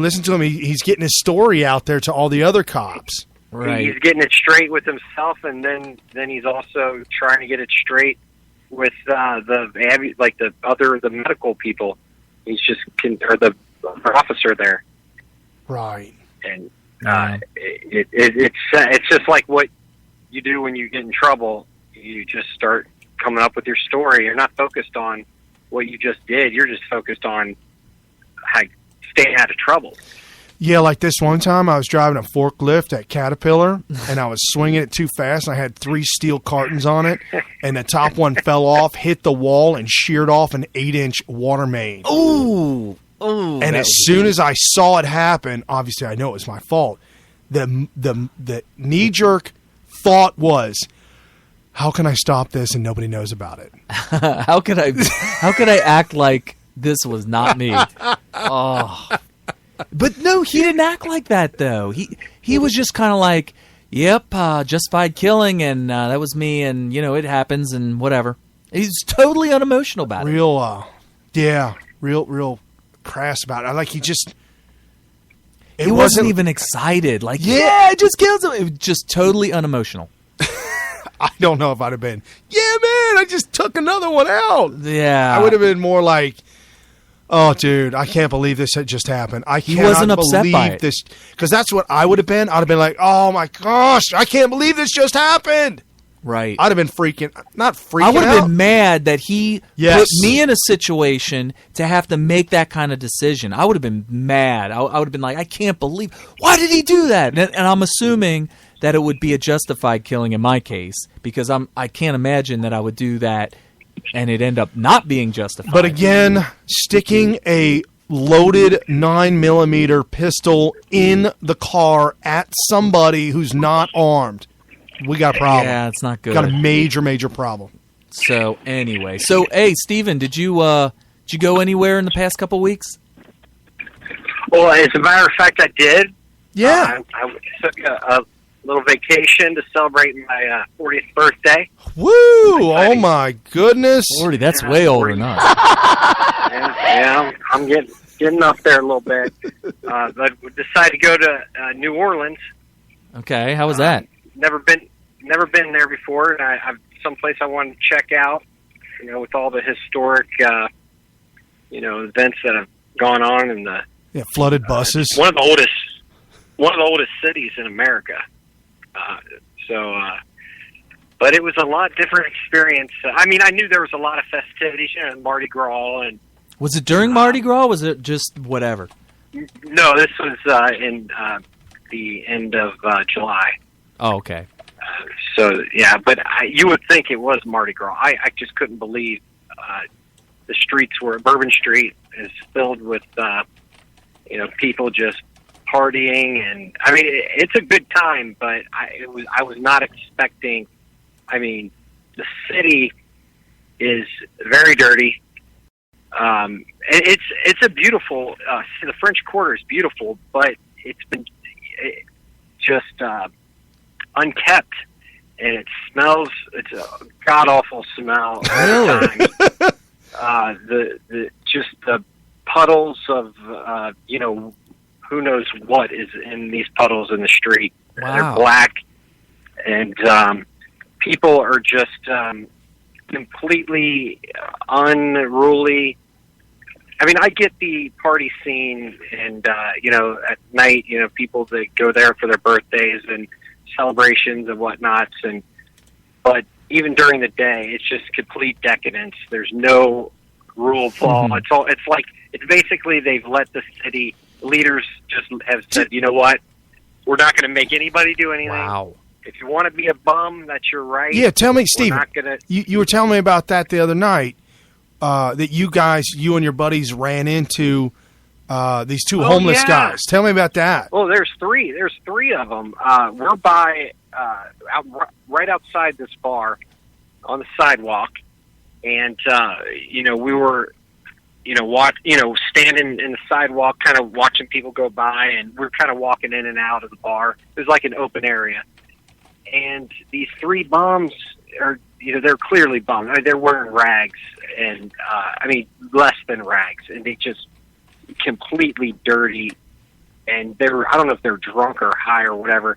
They're just harassing everybody. They're literally standing in the middle of the four-way section, stopping traffic, harassing people. And this is midday.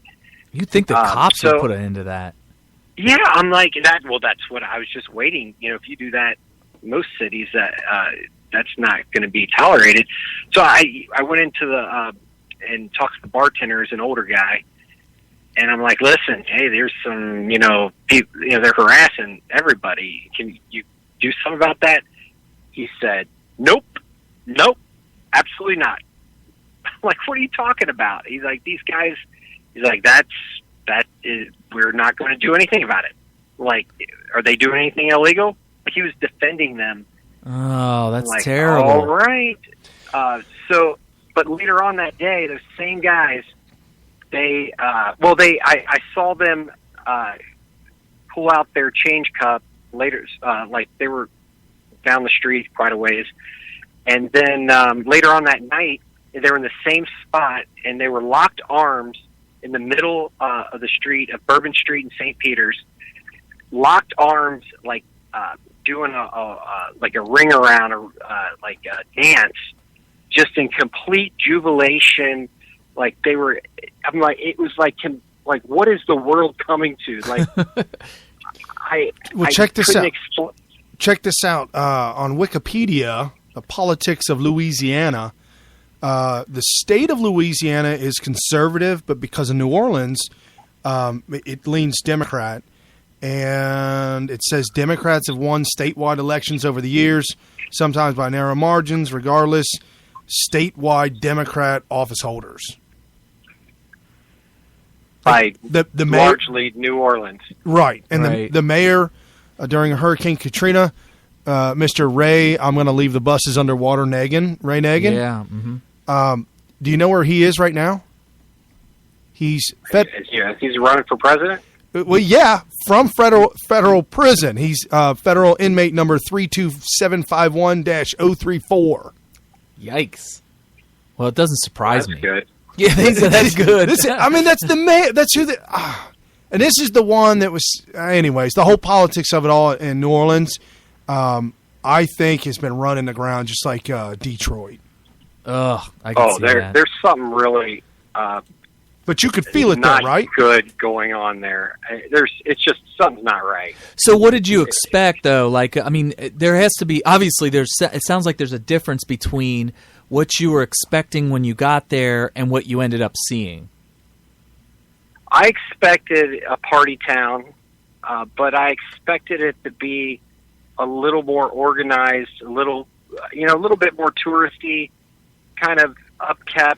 Give me a city that you were kind of thinking it might be like. Like you've been like all Vegas. over the world. Like, what about Australia Yeah. and the times you went to Australia? I mean, that was kind of like a party city, Yeah. right?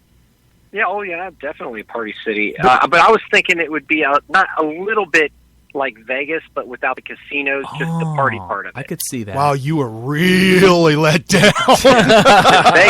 Vegas, as you know, Dude, is very clean and Well, not only that, but their cops have their act together, and even if your name is O.J. Simpson, you can't steal in Vegas and get away with it. There's rule of law there. Oh, and but they're also, very. Oh, go ahead. In New Orleans, I saw this sums up. Like if you go to like Washington D.C., if there's a beggar or a bum and he asks you for money and you say no or you just walk by, they're very compliant with that. They're not going to give you a hard time. I saw, in New Orleans, if you don't give them money or you ignore them, they will accost you. No! They will walk with you and accost you and tell you what they think of you down the street. no! That would cause me to lose my 100 temper. yards. They'll harass you. Well, that's their freedom. Oh, boy. That's their freedom of speech. Yeah, I couldn't believe it. So it's like, Well, you the just worst gotta be part careful. about it, the worst part about it was the reaction of that bartender or whatever you said you talked to. That's for that to be going on, and then him to pretty much endorse it by giving that reaction to you is just terrible. Ugh. It's in the people. They know it. They know there's the attitude towards that behavior and that lifestyle is accepted 100%. Well, I know no one's going to tell any. I know Vegas, and Vegas it's all about the tourism dollar and all that kind of stuff. And the cops know that. And if there's somebody, a local, that's giving anybody a hard time, they're so quick to put a stop to that because they want to make sure that any tourists that could be affected by that are not being affected by it, pretty much. So they're on top of it. But you're saying New Orleans it's not. It's almost like that. Hey, that's a part of our thing. That's the shtick. Yeah, and you really, as a tourist, you better be careful. You got to watch your back there. They will. You'll get mugged. I could feel the presence of danger. I mean, just pretty much at any time of the day.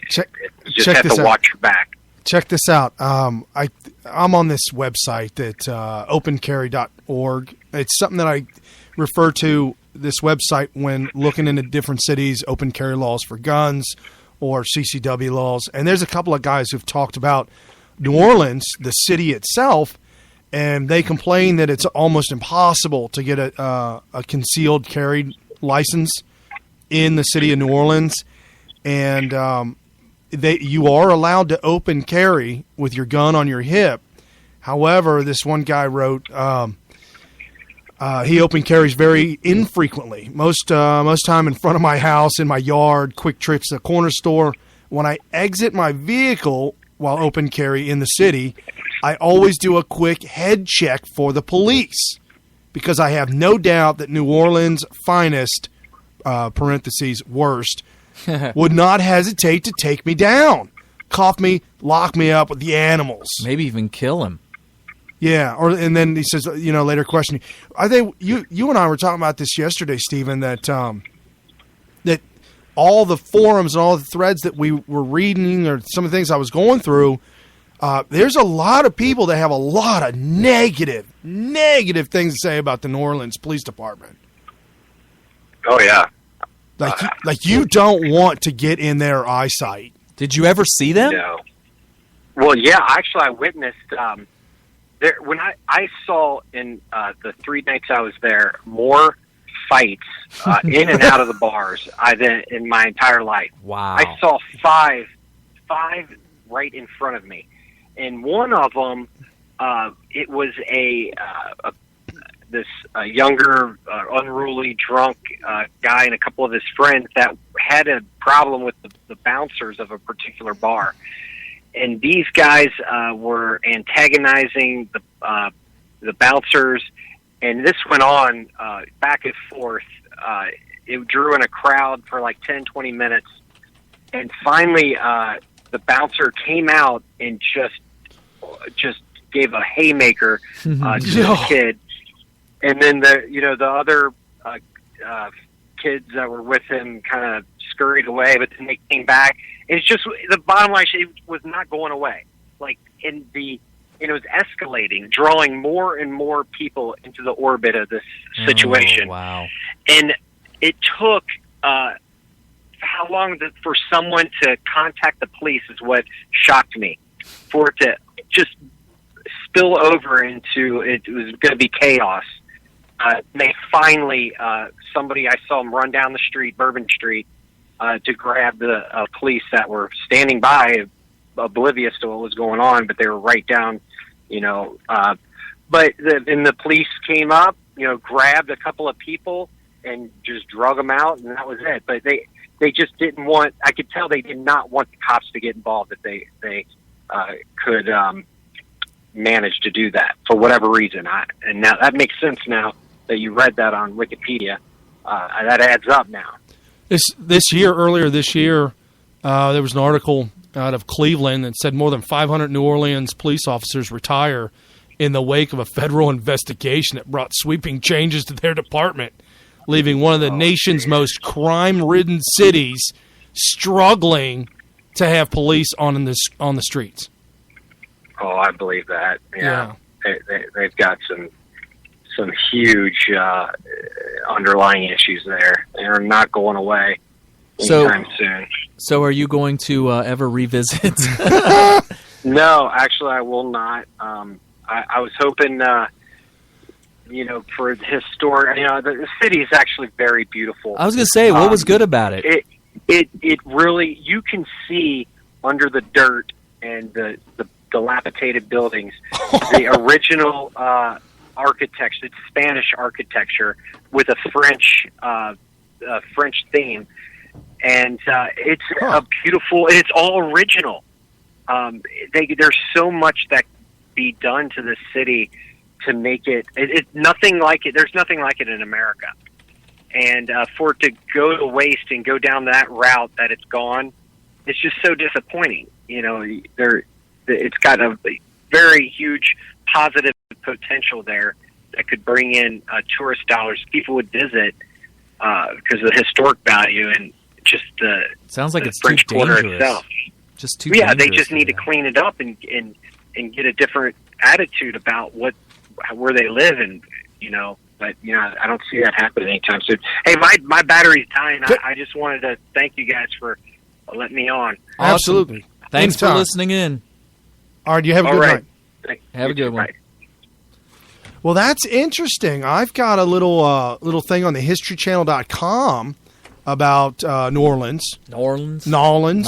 Yeah. It's the Gulf of Mexico's busiest northern port since the early 1700s. Well, yeah, I mean, if you look at its location, and it's at the mouth of the Mississippi River. Right. If you could imagine all the shipping coming from all over, all the rivers and tributaries and everything from the Mississippi River, that would come out, and then that's how they could ship to the East Coast and back again. So you can get to most of the middle of the country. We're talking before airplanes and UPS and. But we had the internet, though.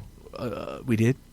Oh, we didn't even. No, we didn't even have the internet. Oh my Lord! Yeah, this is before the internet. Phones, cell phones, because there is no other type of phone.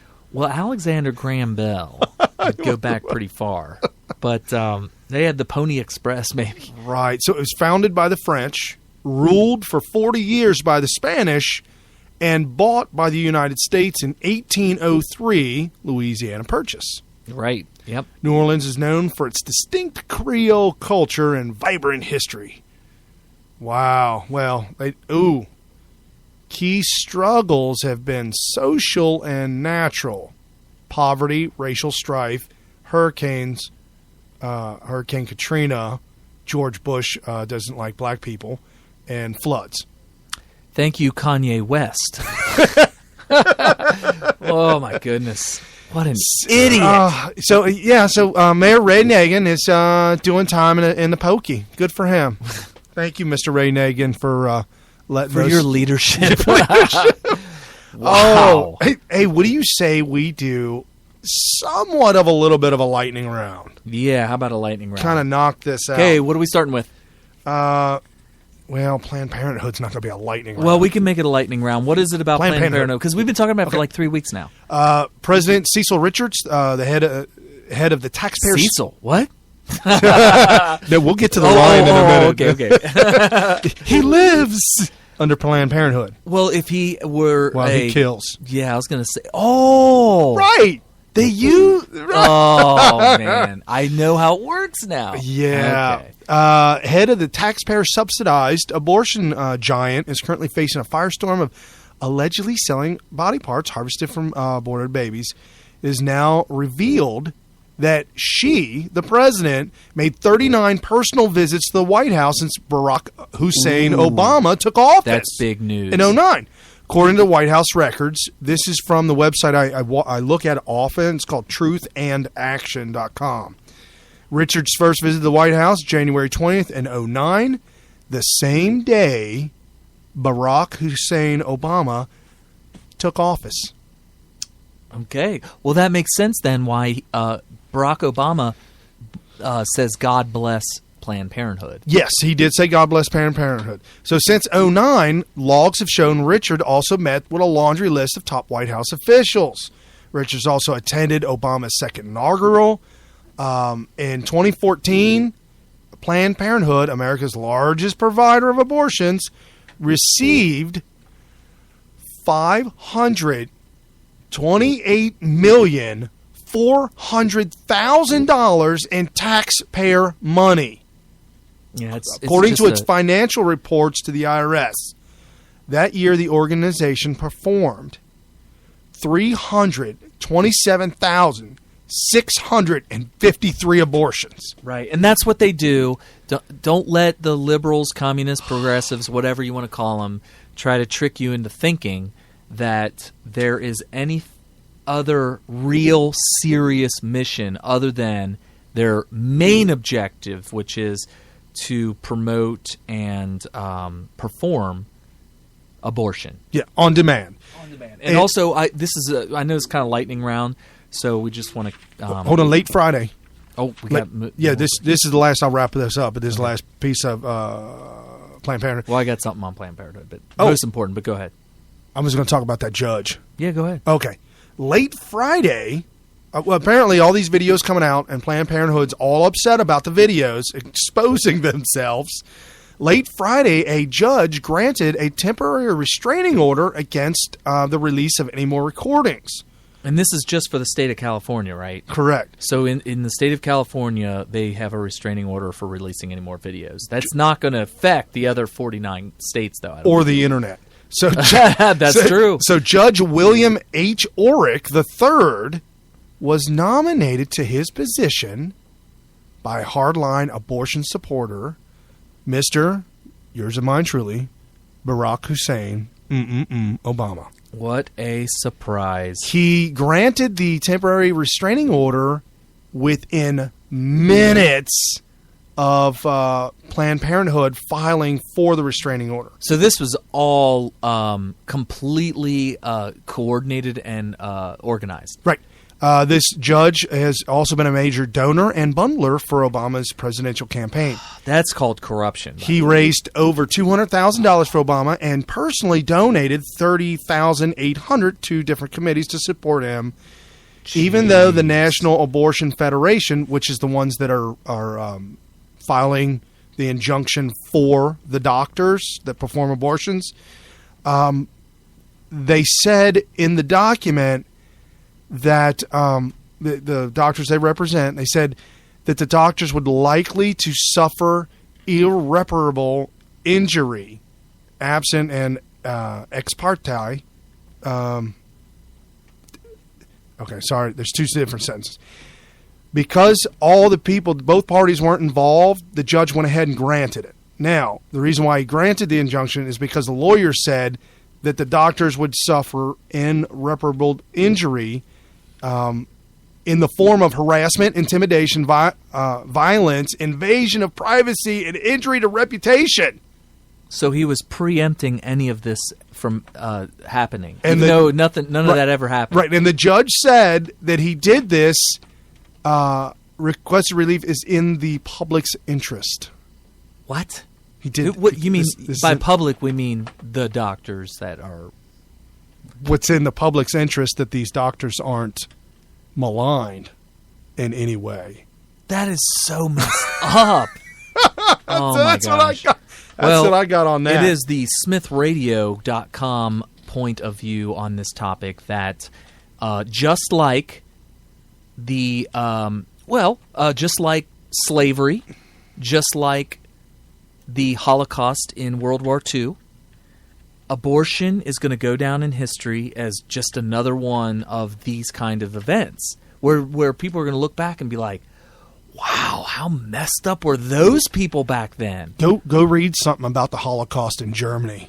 I mean, really dive into it. And remember, there were people just like you that are listening right now, either against it and felt like they couldn't do anything about it and knew it was happening, right, or somehow figuring out doing mental gymnastics to justify it, just like they're doing now. I mean, don't think that you think there's so much oppression and all that there has to be a lot of people that agree that this is the right thing to do in order for it to happen. Right. Just like the Holocaust, people felt that it was the right thing to do to go ahead and exterminate the Jews. Just like there was a large group of people, large population of people that thought it was the right thing to do to own black people as slaves or any other human being as a slave. Just like the Supreme Court justices said that men can unite with men under a term we call garage,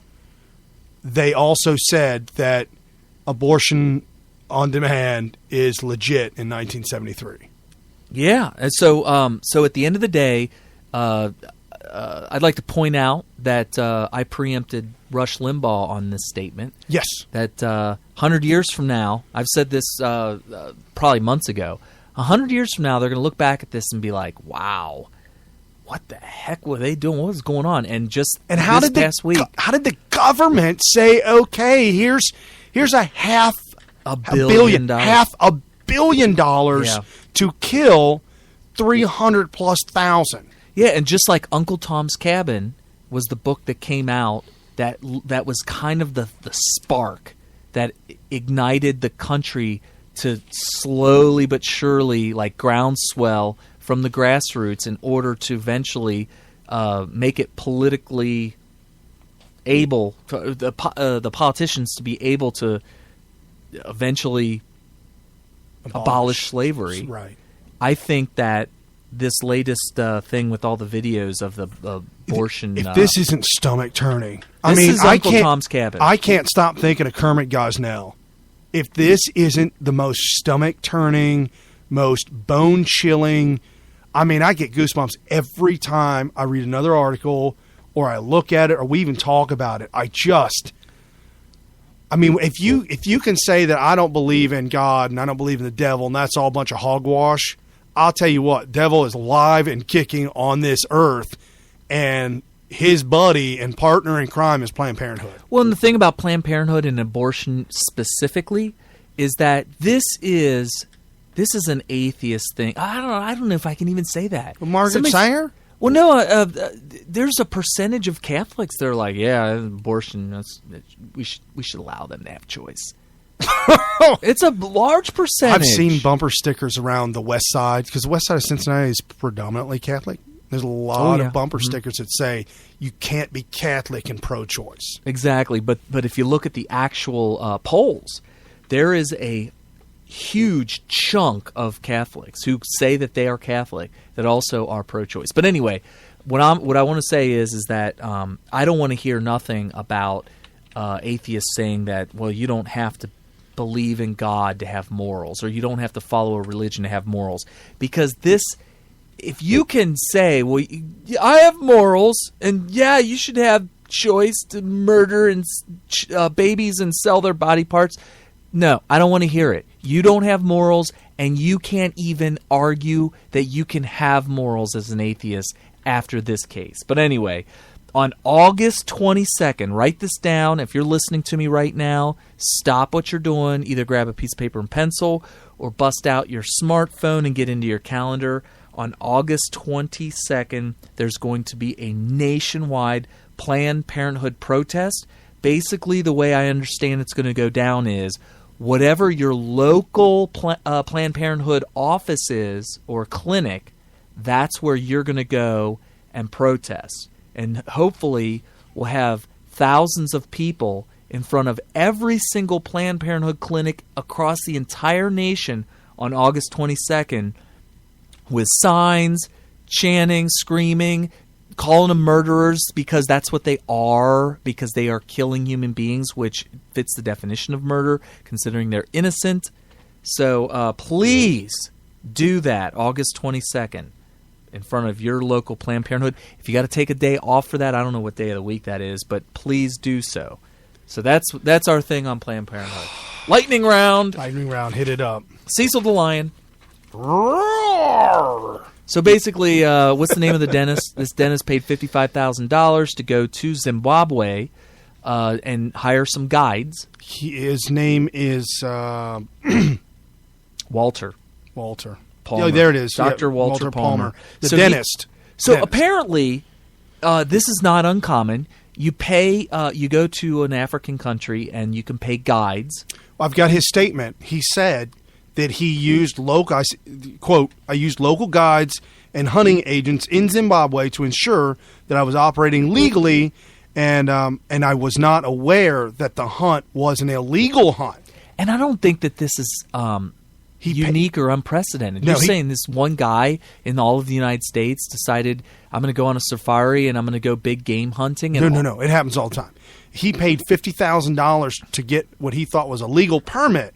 He said, I had no idea the lion I took was a known local favorite. He thought it was part of the hunt.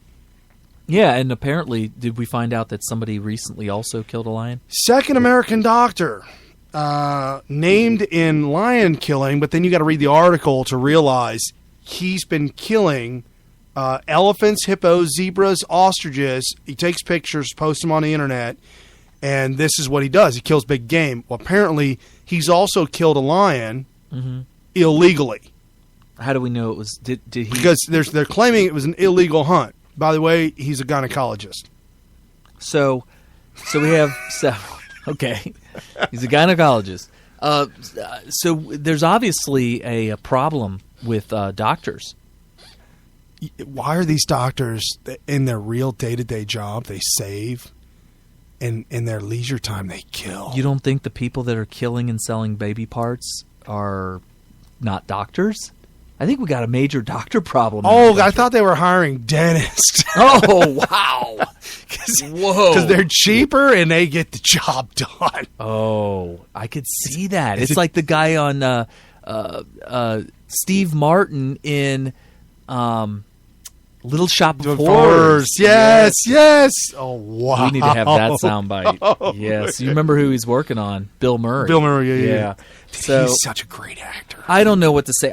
My initial reaction to this, and I'll tell you what, Rush Limbaugh got emotional when he first reported this. You know, why are we killing a lion? You know, I was thinking the same thing. Like, you know, if you can kill something that you can eat, I'm cool with that. if a lion is a threat to your tribe, like let's say you have this big family in the middle of the Saharan desert or something, and there's a local lion killing off family members, I could see you going out on a hunt and taking care of him. Didn't you say you heard the news media interviewing Yeah. somebody? So apparently the report I heard, and I can't verify this, but this is what I heard, I believe it might have been on Glenn Beck's show, that they interviewed locals in Zimbabwe. Number one, they didn't even hear about this story. That's number one. And number two, when asked about Cecil the lion, most of them didn't know who that was. And then when they finally said, wait, you're saying somebody killed a lion? Yeah. And they were like, yeah, somebody killed a lion here in Zimbabwe. They were like, well, what's new? I mean, anytime we We see do a this lion, all the time. We're killing lions. If they're killing us, we're killing them. Right. We're always killing lions. Yeah. So when I heard all that, I was just like, what are we talking about here? Right. What is going on? What caused this news story? I honestly feel like that this is something, and by the way, this safari didn't just happen yesterday. This is like something that somebody was holding on to. Okay, here's the problem I've got, and I'm not tinfoil hatting it right now, folks. Well, However, I'm already tinfoil. Okay. I got it. All right, the government needs a story to cover Planned Parenthood. It's wagging the dog. Correct. The tail wagging the dog. However, a second story that I think they're using to cover, and somebody posted this on Facebook. Thanks for the friends. Thanks for posting it. And I looked into it and I verified it. Military veterans that are committing suicide because of the VA and not being able to get treatment are committing suicide at the rate of 22 to 23 military veterans per day. That's Seems one. unbelievable. That's one every 65 minutes. Seems unbelievable. But One military veteran commits suicide every 65 minutes in this. about in once this an hour, yeah, roughly. one time an hour, That's it just seems unbelievable. and nothing. Look, great. Whatever happened to the VA? I'm a Nothing. veteran. I'm a veteran. I did not go through combat because the time that I served was during peacetime, for the most part. I mean, there were some things during my time that would constitute battles, Right. but I wasn't involved in any of that stuff. But so I really can't say for sure why people would be so suicidal if they had gone through combat. But I would like to know what the statistics are between those military veterans that commit suicide that have actual real combat experience and what the percentage of suicide rate is of those who were in the military during peacetime. That would be a very fascinating. that would be, yeah. Yeah, because I want to know, is it because of wartime PTSD?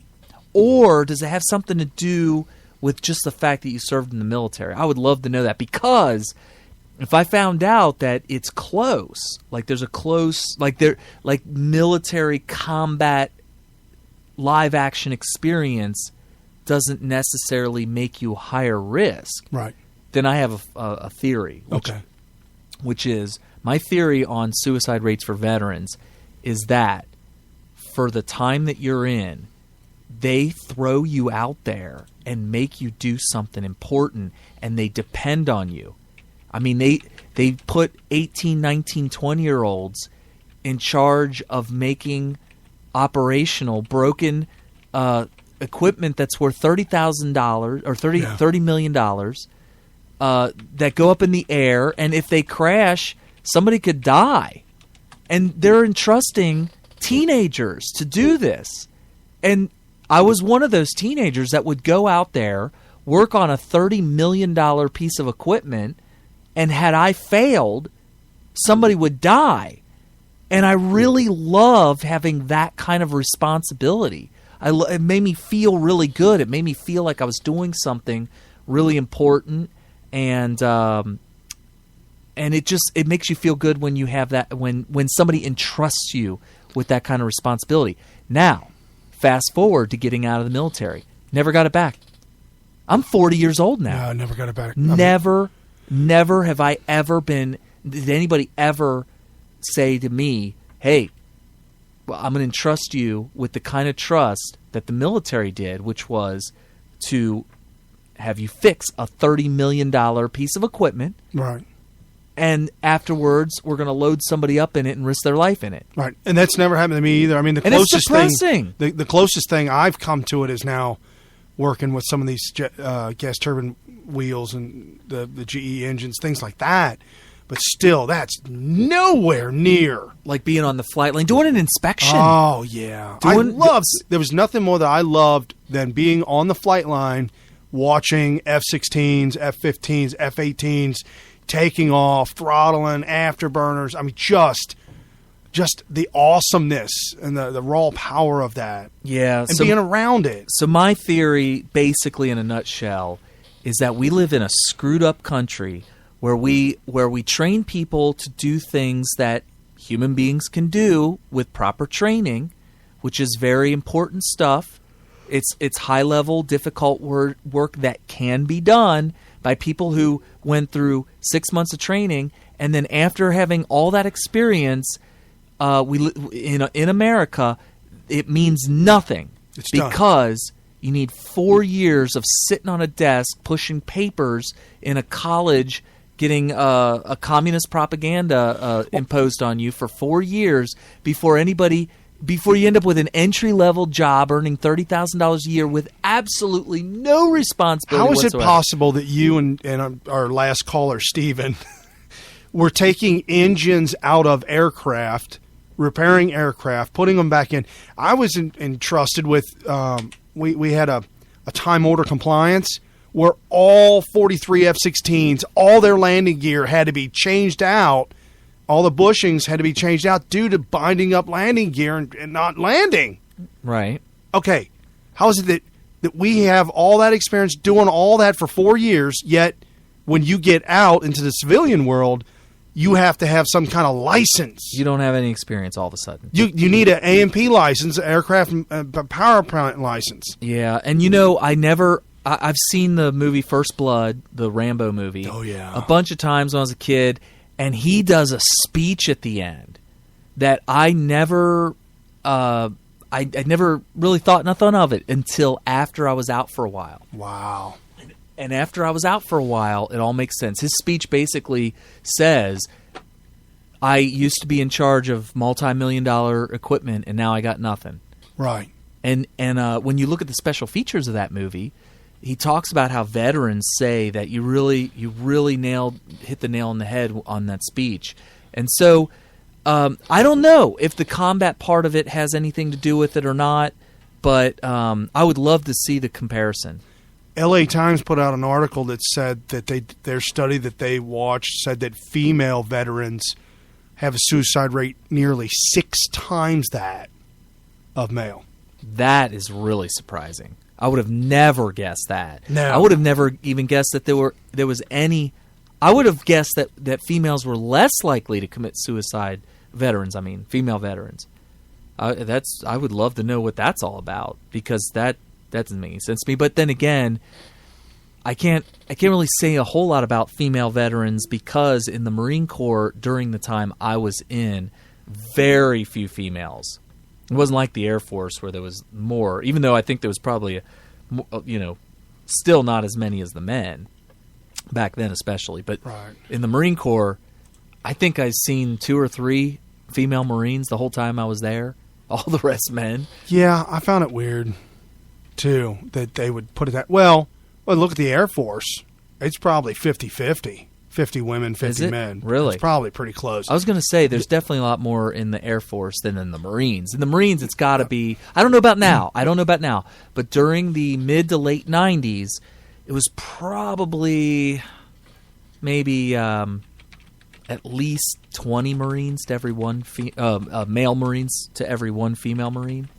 Maybe a 20. I'm just throwing numbers out there based on my anecdotal experience. Oh. So, yeah. A quick look at women in the military, according to Pentagon figures, about 203,000 in 2011, or about 14.5%. Are women. Women. And that's all 4 branches. Yeah, that's Okay. all 4 branches. Oh, they're saying Army 53,000, Navy 62,000, Air Force and the Marine Corps combined 14,000. Why would they combine Air Force? I don't know. They say Air Force and the Marine Corps, Air Force. All right. So speaking of important things, important work, saving the world, what's in the global warming news today? Oh, they they had to go, and they had to go to the pole, the North Pole. Yeah. Mm-hmm. They had to The ice cap. Yeah, because apparently. Or is there any? I mean, is it? Yeah, the reindeer Is it still there? No, the reindeer are dying off because of all the heat and the water, and there's no ice anymore. So they traveled up north to go check this out and do an investigation. Okay. But that was halted very quick. Oh, too much harsh weather, the climate chaos. Yeah, it was too much snow and ice. What? More snow and ice than they've ever witnessed in all of human history, except during the Ice Age. So it's almost an ice age up there. It is. That's what they're claiming. They're claiming the expedition had to be halted due to the record amount of ice and snow. So clearly, if not for climate change, all that ice wouldn't have been there. And, what was the city this week? There is a city in America this week It's underwater? that had remnants, had left over chunks of ice and snow from the last winter. They said the snow was mixed with dirt and was 7 stories high. Oh, my gosh. And the scientists say the dirt helped to insulate the snow to keep it from melting. So all that. So now we're in August, August. and the last bit is finally melted out of the parking lot. This big, It was huge a parking lot? It was an abandoned lot. Must have been Detroit. Oh, Yeah. I could see that. So obviously all of this caused by the climate change, right? Climate chaos. Yeah. Climate chaos. Okay. Yeah. All right. Well, I'm glad to hear that they. Well, I'm very sad to hear that they had to postpone that expedition up there to the northern ice caps because of the excess amount of ice. Right. Oh. So remember the shooting here just recently by ISIS trained murderers. Oh, the one the at the Armed Forces Recruiting Center. Correct. The Marines. Yeah. Well, apparently, and this is something they're not talking about, but apparently Lieutenant Commander Timothy White was there and pulled his weapon. Apparently it was a personal weapon. Not okay. issued by the government. Okay. It's his personal weapon. He pulled his weapon and returned fire, and he was the one who killed the jihadist That's Islamic breaking news because jihadist Muslim Islamic ISIS sympathizer. I thought he was one of the soldiers. Foot soldiers, yeah, yeah, okay. Or lone wolf, as they. So the Because that's a rank in ISIS as a jihadist. Your rank of lone wolf. Oh, okay. That's why Right. they call them lone wolves. Because that's the name of the rank. Oh, I gotcha. Okay, that makes sense. When did they get to lone fox? Or is it bear? When we were in Cub Scouts, Cub Scouts, yeah. they had the wolves and the bears. And okay. So anyway, so it was his personal weapon. This is breaking news to me because I was heard from reports from, quote, journalists Right. that the cops killed the people. Right. Alan West. Or the lone wolf. Right. Alan West says that he has credible, he has connections that are credible that say that this story is absolutely true. And So it Alan turns West out- is completely losing his mind. So the naval officer discharged a personal firearm, killed him, and what's going to come of that? The Navy is now filing illegal discharging of a firearm on federal property, filing charges against his commander. And we wonder why there's so much suicide amongst veterans. Right. So here's Alan West's quote. I mean, for real. Right. Here's his quote. He said, Secretary of the Navy, Ray Mabus, is more concerned about lifting the ban on transgendered sailors. Mabus has a problem in that for the first time since 2007, the U.S. Navy will not have a carrier battle group operating in the Persian Gulf. But this knucklehead has no problem with the Navy seeking to destroy the career of a sailor, a commander of an installation, returning fire against an Islamic jihadist attack. I do not care if it was his personal weapon. He deserves a medal for facing the enemy. Oh, he should get like a Silver Star or something. I don't know what the Navy awards are, but in the Marines, Marines a lot of time have a lot of the same awards as the Navy. Because you guys are in the Navy. He should get a Silver Star for that. Because the Marines are the Navy. The Navy and the Marines, they're together. The Marines would be considered a part of the Navy. Right. So you were in the Navy. No. You don't. It's not like the UC campus cops. Whoa! Too soon? Too soon. No, maybe not. We would say that to other Marines at the bar when they were drinking. Boy, they would get so pissed. So, speaking of military, what's up with the Iran deal? Well, Secretary of State John Kerry is seeking a nuanced explanation for Iran's government saying death to America. Oh, yeah, because they were chanting death to America. Was this before or after the deal? It was during the deal, before the deal, during the deal, and after the deal. Of course. So he called the Iranian government's cries of death to America, quote, air quotes, everybody, not helpful, and suggests that the supreme leader, Ayatollah Khomeini, might not really mean it. And so, I heard that earlier, and my reaction to that is projection. Because John Kerry says a lot of things he don't really mean. Come on, man. How could you determine that, he must not mean that? Because when he says stuff, a lot of times he doesn't mean it. Right. So he's projecting those thoughts onto the Ayatollah. So the Iranian nuclear official came out Thursday and announced plans to build not one nuclear power plant, but 2 nuclear power plants days after the country signed the infamous nuclear agreement with United States, France, China, Russia, and the UK. So they want they're going to get 2 nuclear power plants in Iran immediately. Meanwhile, we're probably going to be buying oil off of them for our energy while they get nuclear power plants. Right. Well, we got those wind mills. Oh, we might get windmills. California, New York. But we won't buy the windmills off of Iran. We'll buy their oil.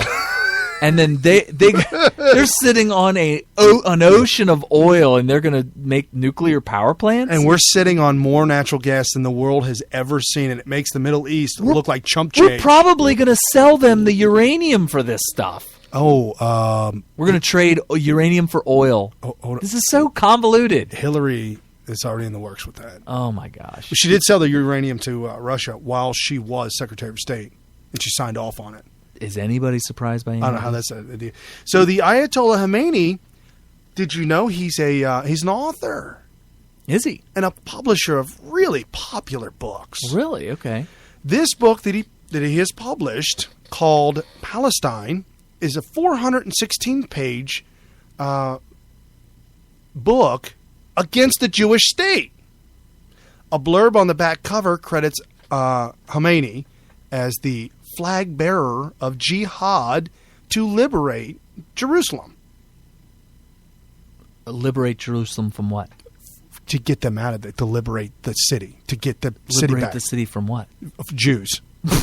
What? Juice? There's juice there? No, the Jewish community. Oh, okay. This is by this article is by the New York Post, and a writer there, Amir Tahrir, states that the book is all in Arabic, and it's only sold in Iran. So a buddy of his that lives there or near there was able to secure a copy, and he sent it to him. Khomeini makes his position clear from the start. Israel has no right to exist as a state. He uses 3 words: annihilation, fading out, and finally effacement. I'm not sure what that word means. Effacement. So Khomeini claims that his strategy for the destruction of Israel is not based on anti-Semitism, which he describes as a European phenomenon. His position instead is based on well-established Islamic principles. Of course. Isn't it always well-established Islamic principles? We got any news on Trump? We do. He was on Slay the Nation this morning. He was on Slay the Nation. He said 2 things. Well, he said a bunch of things, but there were two things that are of note to me personally. Okay, we've got soundbite 6A and 6B on him. Okay. 6B is the one that you had me listen to. Okay. Well, there was two things he said in the soundbite. Right. And so I guess we can listen to that. This is on Face the Nation? Yeah, you want to cue up 6B. Got to release your tax returns. Hillary Clinton released some information about her wealth. Showed she paid almost 40% of her income in taxes. Will you release your tax returns, and what do you think that percentage will be for you? Well, I may tie it to a release of Hillary's emails. I may very well do that. Now, I have a very big company. They all said I wouldn't release my financials, and then I released them, and they were far bigger than anybody thought. They said I wouldn't release them because his company maybe, or his success maybe isn't as big. Well, it turned out that it's far bigger, and I released them, and we'll see what I'm going to do with tax returns. I have no major problem with it, but I may tie them to a release of Hillary's emails. What's your guess on your percentage of income that's paid in taxes? You know what? And I've said this many times, so it's not exactly breaking news. I pay as little as possible. I fight like hell to pay as little as possible for two reasons. Number one, I'm a businessman, and that's the way you're supposed to do it, and you put the money back into your company and employees and all of that. But the other reason is that I hate the way our government spends our taxes. I hate the way they waste our money, trillions and trillions of dollars of waste and abuse, and I hate it. And I'll be probably the first candidate in the history of politics within this country to say it. I try, and like every single taxpayer out there, I try to pay as little tax as possible. And again, one of the big reasons is I hate what our country does with the money that we pay. I love that. Boom! That is such a refreshing thing to say, because it is, you have to understand the perfection and righteousness of capitalism to be able to say that. Did you hear who he talked about caring about with the money that he put back in his company? Employees. Yeah, he said employees. And you know what? I'm so glad, because he could have just said, put it back into my company, which he did say that. And then immediately right after that said, into the employees. But that's what it's all about. If you're employing people, you're going to end up benefiting the employees by either A, being able to hire more, or to give them more promotions, raises, whatever. So for those of you in Westwood, when he says that he's going to put the money back in his company, what he's saying is he's going to put it back in there for y'all that got jobs. It could be benefits. It could be actual pay.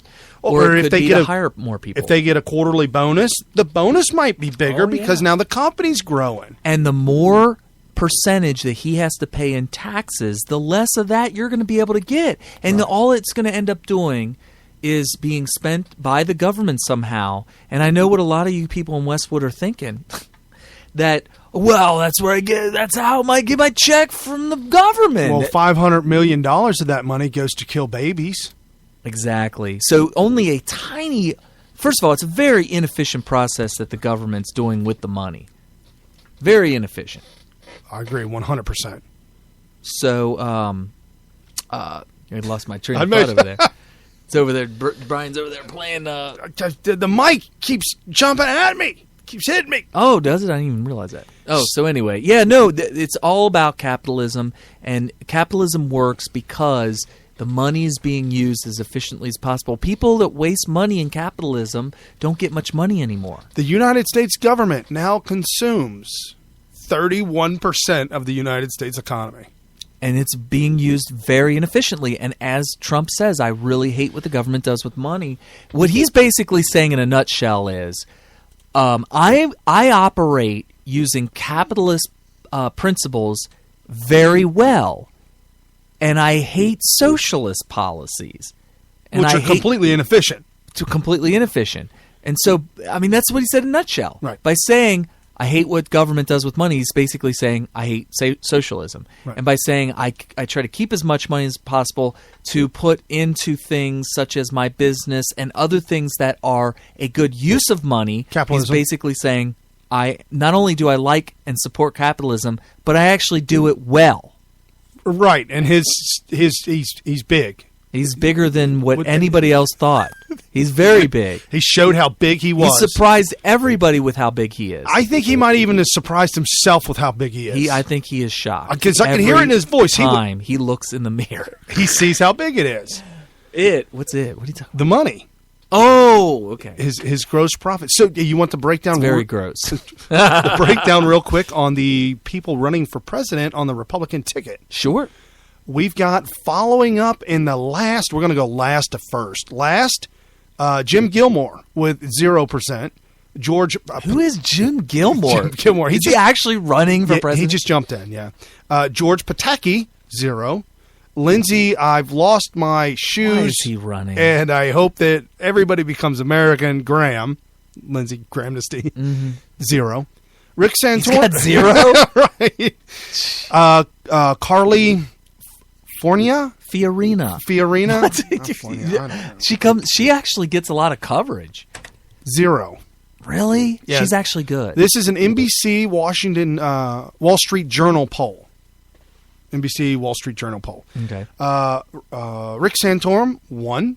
Bobby Jindal, 1. Yeah, he's okay.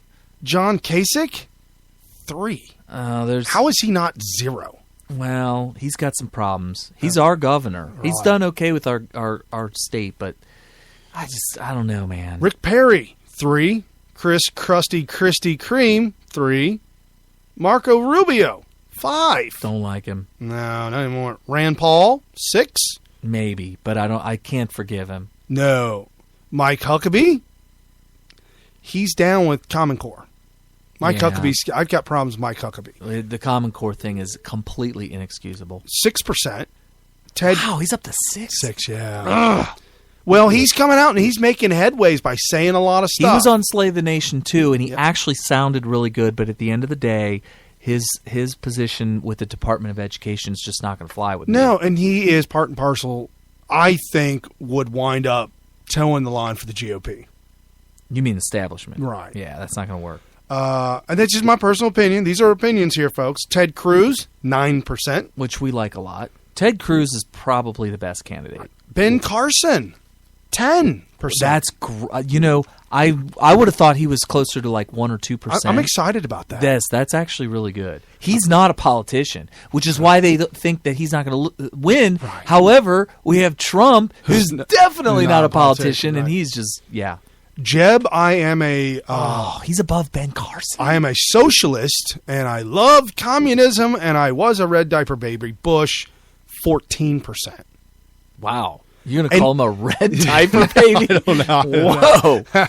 8. I mean, this is by NBC, so they're part and parcel, an extension of the establishment, right. Obama. Mm-hmm. So they could have fudged the numbers to put Bush up there to get us to think that he's... Well, no, I believe that the public wants another Bush-Clinton showdown.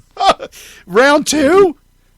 Is it 2 or 3? Oh, my Lord. It would be 3. If you stop and think about it, you got George H.W. Bush, right, who got defeated by Bill Clinton. But then when George W. Bush ran, this would have been Clinton was done with 8 years. But with Gore out there, it was kind of like... the vice president. They blame Clinton for Gore losing because of the shame that he did to the office with the whole Monica Lewinsky scandal. When Gore lost, Gore actually personally blamed Clinton for not winning. And then the third round, they haven't hung out since. Yeah, then the third round would be Hillary Clinton and Jeb Bush. So right. Technically third round. Wow. Okay. Runner up, Scott Walker with 15%. Which there's things I like about him. Right. I don't know enough about him to say no. Well, and the things that Trump was saying about I know he's embattled in his state of Wisconsin. Well, that's fine because they were embattled by the unions and, right, the communists. Right. And so Trump is kind of blaming the economy of Wisconsin on him. I'm not buying that. I'm blaming the economy on the communists. That, and it takes a long time to turn that ship. I mean, we're talking about the Titanic. And then you get Kasich did a pretty good job with Ohio, though. Right, and then you get these welders, underwater welders, to patch up the Titanic's hole. They got to pump all the water out, get that thing floating again. Actually, if you fill it up with diesel, It'll get float up there. Yeah, it'll get up there. So that's what Wisconsin was the Titanic, and it was sinking. Okay. So, and number one, Donald J. Trump. All right. With 19+%. Some polls have him at 25%. I like how mavericky he is. A lot of us do. Yeah. And saying those things that he says that really. And I'm not worried about everybody saying, oh, he voted Democratic and he gave to all these Democrat candidates. Look, I was a complete atheist liberal for 25 years. If I ran for president right now and somebody came out and said, yeah, but Kerry was a liberal atheist back in the day, how could you vote for him? I'd be like, whoa, dude. We all get a paradigm shift once in a while. I had a paradigm shift. Can I not? Do you think I sit here and wrestle with my old thoughts? No, but that's what liberals do because they wrestle with their old thoughts. It's projection on the liberals' part. Yeah, I mean, I look back at that and know how wrong I was. Right. If you can look back and that's one thing I would like to hear from Trump is, hey, back when you were voting Democrat, back when you were doing, what is your explanation on that? I would love for him to say, hey, I live in New York City. Right. It's a very, very, very blue city. I had to navigate the businesses here and then the politics. And that's what he even says that in one of the sound clips that, he did what he did with his money for business decisions. Right. He's just playing the game. He didn't make the rules of the game. He's just winning the game based on the rules. Right. That's what it boils down to. Oh, and I believe him when he says, hey, you know what? I got so much money I don't have to play by the rules anymore. I'm ready to make the rules, and I'm making the rules based on capitalism.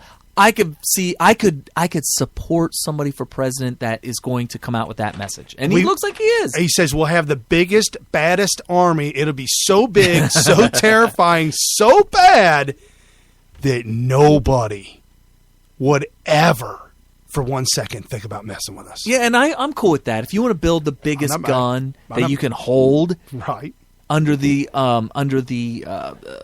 policy of only using it for defense and not abusing the power, whatever, I'm cool with that. Just scare our enemies. Right. There you go. I got no problem with that at all. I've got another soundbite from Trump. You want to roll that one? How long is it? It's like minute and a half. Yeah. Okay, put it on there. You want to do it? I'll comment on it. Okay, this is his conversation with Sunday ABC. I just want to hear how big he is. On this week, he's going to talk about how big he is because nobody knew how big it was going to be. So big. Said of Barack Obama. Sadly, because President Obama has done such a poor job as president, you won't see another black president for generations. What did you mean by that? Well, I think he's been a very poor president. I think he has done a very poor job as president. We have $18 trillion right now in debt and going up rapidly. But what did you mean? Wait a minute. Yeah. The world is we don't have victories anymore. China is killing us on trade. Mexico is killing us at the border and also killing us on trade. Mexico is doing unbelievably against us on trade. You look at what's going on with Japan. You look at what's going on with Vietnam. You look at Saudi Arabia, makes $1 billion a day. Defend them, we get nothing. I understand your critique, but why do you say that means we won't see another black president for generations? Because I think that he has set a very poor standard. I think that he has set a very low bar, and I think it's a shame for the African American people. And by the way, he has done nothing for African Americans. You look at what's gone on with their income levels. You look at what's gone on with their youth. I thought that he would be a great cheerleader for this country. I thought he'd do a fabulous job for the African American citizens of this country. He has done nothing. They are worse now than just about ever. They have problems now in terms of unemployment numbers. Look at their unemployment numbers. And you have a black president who's done very poorly for the African Americans in this country. And I think that I will win the African American vote, and I think I will win the Hispanic vote. And if you see the recent polls that came out, John, you'll see that because I'm leading in the Hispanic. That's a very good non-answer. If you really stop and think about it, he didn't really answer what he was really trying to ask him, What he was asking him, I'm glad you played He that wanted to soundbite. pull That's him a out very to see how provocative- racist he was. And you know what? That's exactly what you would need to ask somebody in order to see if you can suck So out why do you anger. hate black people, Trump? Right. So it was a very. Oh my gosh! I mean, he was on the verge of. But he ended up not answering what the real question was. The real question is why would you think that no other black candidate could come along and win the presidency just based on Barack Obama being black? But I think, and if you really stop and think about it that way, it's a very, very dicey. It's because they sold it on the fact that he's black. There, you know what? That pretty much nails it on the head. Because if it was that, hey, this guy is such a great candidate, but it just so happens that he's black. It'd be a different. But he's black. But he's black. But it just so happens that he's black is one thing. But you're right. It was like, hey, we need to have the first black president in the nation, and so it was like, this is what it's going to be like to have a black president, is what it was sold on. Right. And when it's sold on that, all of a sudden, the next black candidate that comes along, you're going to have all these people that could vote for him or vote against him say, oh, man, we went down this road before. Remember that skid mark? Oh, my gosh. We are not going down that road again. And so, yeah, but you know what? Trump needed to not say any of that. Right. And so he ended up not answering the question by pointing out why he was bad. And here's another thing. He was just saying why he's bad for African Americans. It's almost like he's saying that we won't even have a candidate because Barack Obama has successfully held them down so bad. Oh, yeah. We can't even have a black man under Obama even come up the ranks because he has personally pushed them down so hard. So, yeah, I mean, it was a non-answer, which is, I'm going to tell you right now. You need to be a non-answering person. For that question. Yep. For that question. Well, and you got to be good like that, and that's what politicians are super good at. Well, non-answers, you know what? or answering the question they wish they'd asked. That was the best answer to a very scary question. Like when I heard him start to ask that, I thought, "Oh, how is he going to get through this minefield?" Well, and that reporter kept interrupting him, and he wasn't answering the question. Right, I give him credit. He's like, "Hold on, wait. I'll get to it. I'll get to it." Good. Whoa! I'm going to win the black vote. I'm going to win the Hispanic vote. You watch. Look at my numbers. They're huge. And you know what? He will because of that answer. That answer was, hey, this guy, this last president, you may have liked the fact that he was black, and you may have voted him because he was black. He wasn't no good. But he ended up being the worst president. Right. And so vote for me because I'm going to be a good president for you. Right. That's because I will not be a skid mark on American history. Woo! All right, Howard Cosell. Whoa! Oh, See, there we go. We get some love. Get some love in the house. As we wrap up the Trumpster. I'll tell you what, the bosses are going to be talking to us after the show. Yeah. Oh. Hey, you remember that gunman that went to in Texas and went to go kill Pamela Giller, the cartoon contest for Muhammad? Yeah. Okay. Apparently, there's credible reports that have come out. Breitbart says that they've confirmed the news that this attacker, Narir Hamid Sufi, indeed did not buy a 9mm like the news was reporting. He purchased a high-point .38 caliber pistol from that Fast and Furious associated Phoenix gun dealer in February 2010. Oh, so you're saying that he bought the gun? Not, I don't know if he bought or was given, but it was definitely from Eric Holder. Correct. Okay. There was when he went and bought the gun, there was a 7-day hold put on the gun. Okay. He went back the next day, and that 7-day hold was then lifted. This is by the federal authorities. The federal government lifted that 7-day hold within less than 24 hours. So, well, my argument was, would that extra 6 days Well, he bought this in 2010. Yeah, I was going to say. If That's years later. Right. So the whole point of it getting 7 days. Either 7 days or 1 day. You're saying he went back the next day? Yeah, 24 hours. Okay, so it doesn't matter whether it's 24 hours or 7 days. He got it long before he ended up using it for terrorism. Right. So, and there's also so many stories out there that are readily available on the Google where women have gone to purchase a gun in fear for their life and had to wait the 7-day waiting period. Cooling off. No, tell me, got murdered during that time? Murdered or raped by ex-boyfriends that they wanted to buy the gun to protect themselves from that ex-boyfriend, man, this, that, odds and ends. Oh, well, and the other thing that Trump said that we're in lightning round, folks. He said that he would compromise in order to get things done, and I was really that was unnerving. I was very, very disturbed by that, and I think somebody needs to push him on that because that's the whole problem with the government is compromise. Nuclear conflict of interest. The best man at Kerry's daughter's wedding. So Kerry's daughter got married. The best man at the wedding. Iranian-American son of top Iranian negotiator for the nuclear deal. A.K.A. the worst man. Yeah. Who was the worst man at your wedding? Wow. The son of the nuclear negotiator. Is that insanity? Well, it just shows you... I don't know what it shows me. First, they're talking. We completely lifted all sanctions from Cuba, and we're going to make them our best friends. And I was a little disturbed by that because of all the stuff during the Cold War. But Iran, think about it. We did not.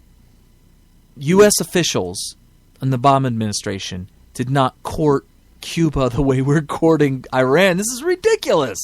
Right. Well, probably because Cuba's not Muslim. They're not? If they were, then they'd probably be courting them more. Okay, maybe so. I mean, we got a Muslim president. I mean, you got to do what you got to do. I mean, there's a little bit of favoritism towards the Islamic countries. A little bit, yeah. Page number 35 of the Iran deal. Apparently, there's a page that was missing that has now turned up. Maybe it's on Clinton's email server. That's probably where they wound up finding it.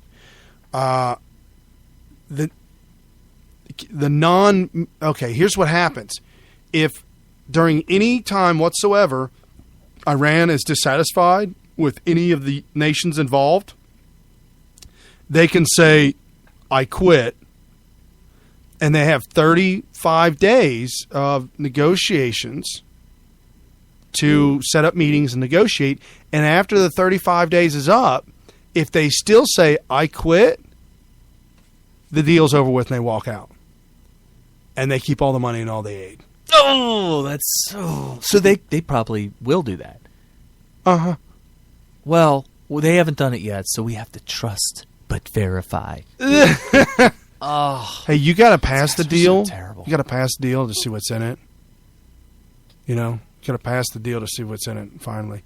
Hey, whatever happened to that Obamacare thing this week that nobody's talking about? No idea. Apparently, the Supreme Court upheld Obamacare again. I mean, first of all, whether or not it was on the table at the Supreme Court wasn't even in the news at all. No. Then all of a sudden, they upheld it, and after all of that, like page 99 of the New York Times, oh, by the way, Supreme Court upholds Obamacare again.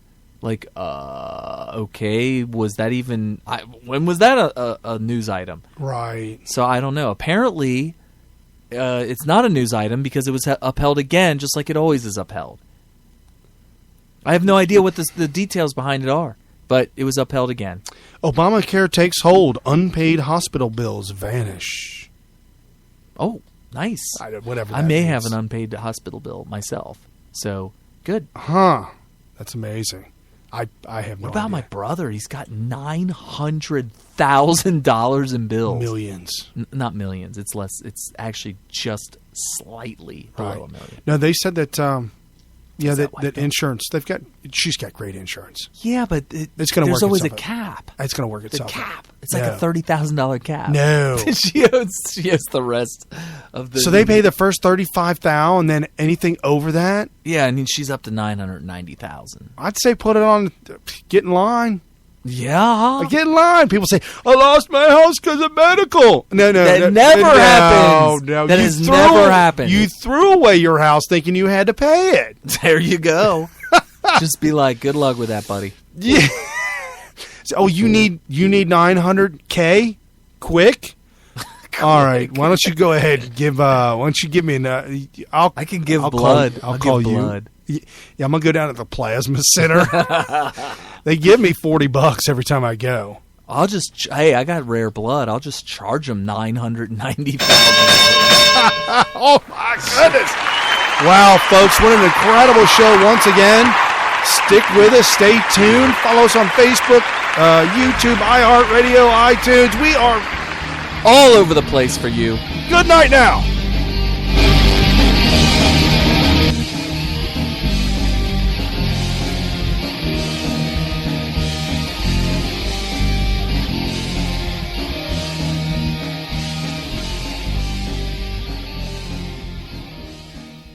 With unfathomable power. What kind of power? Unfathomable. It's without fathom.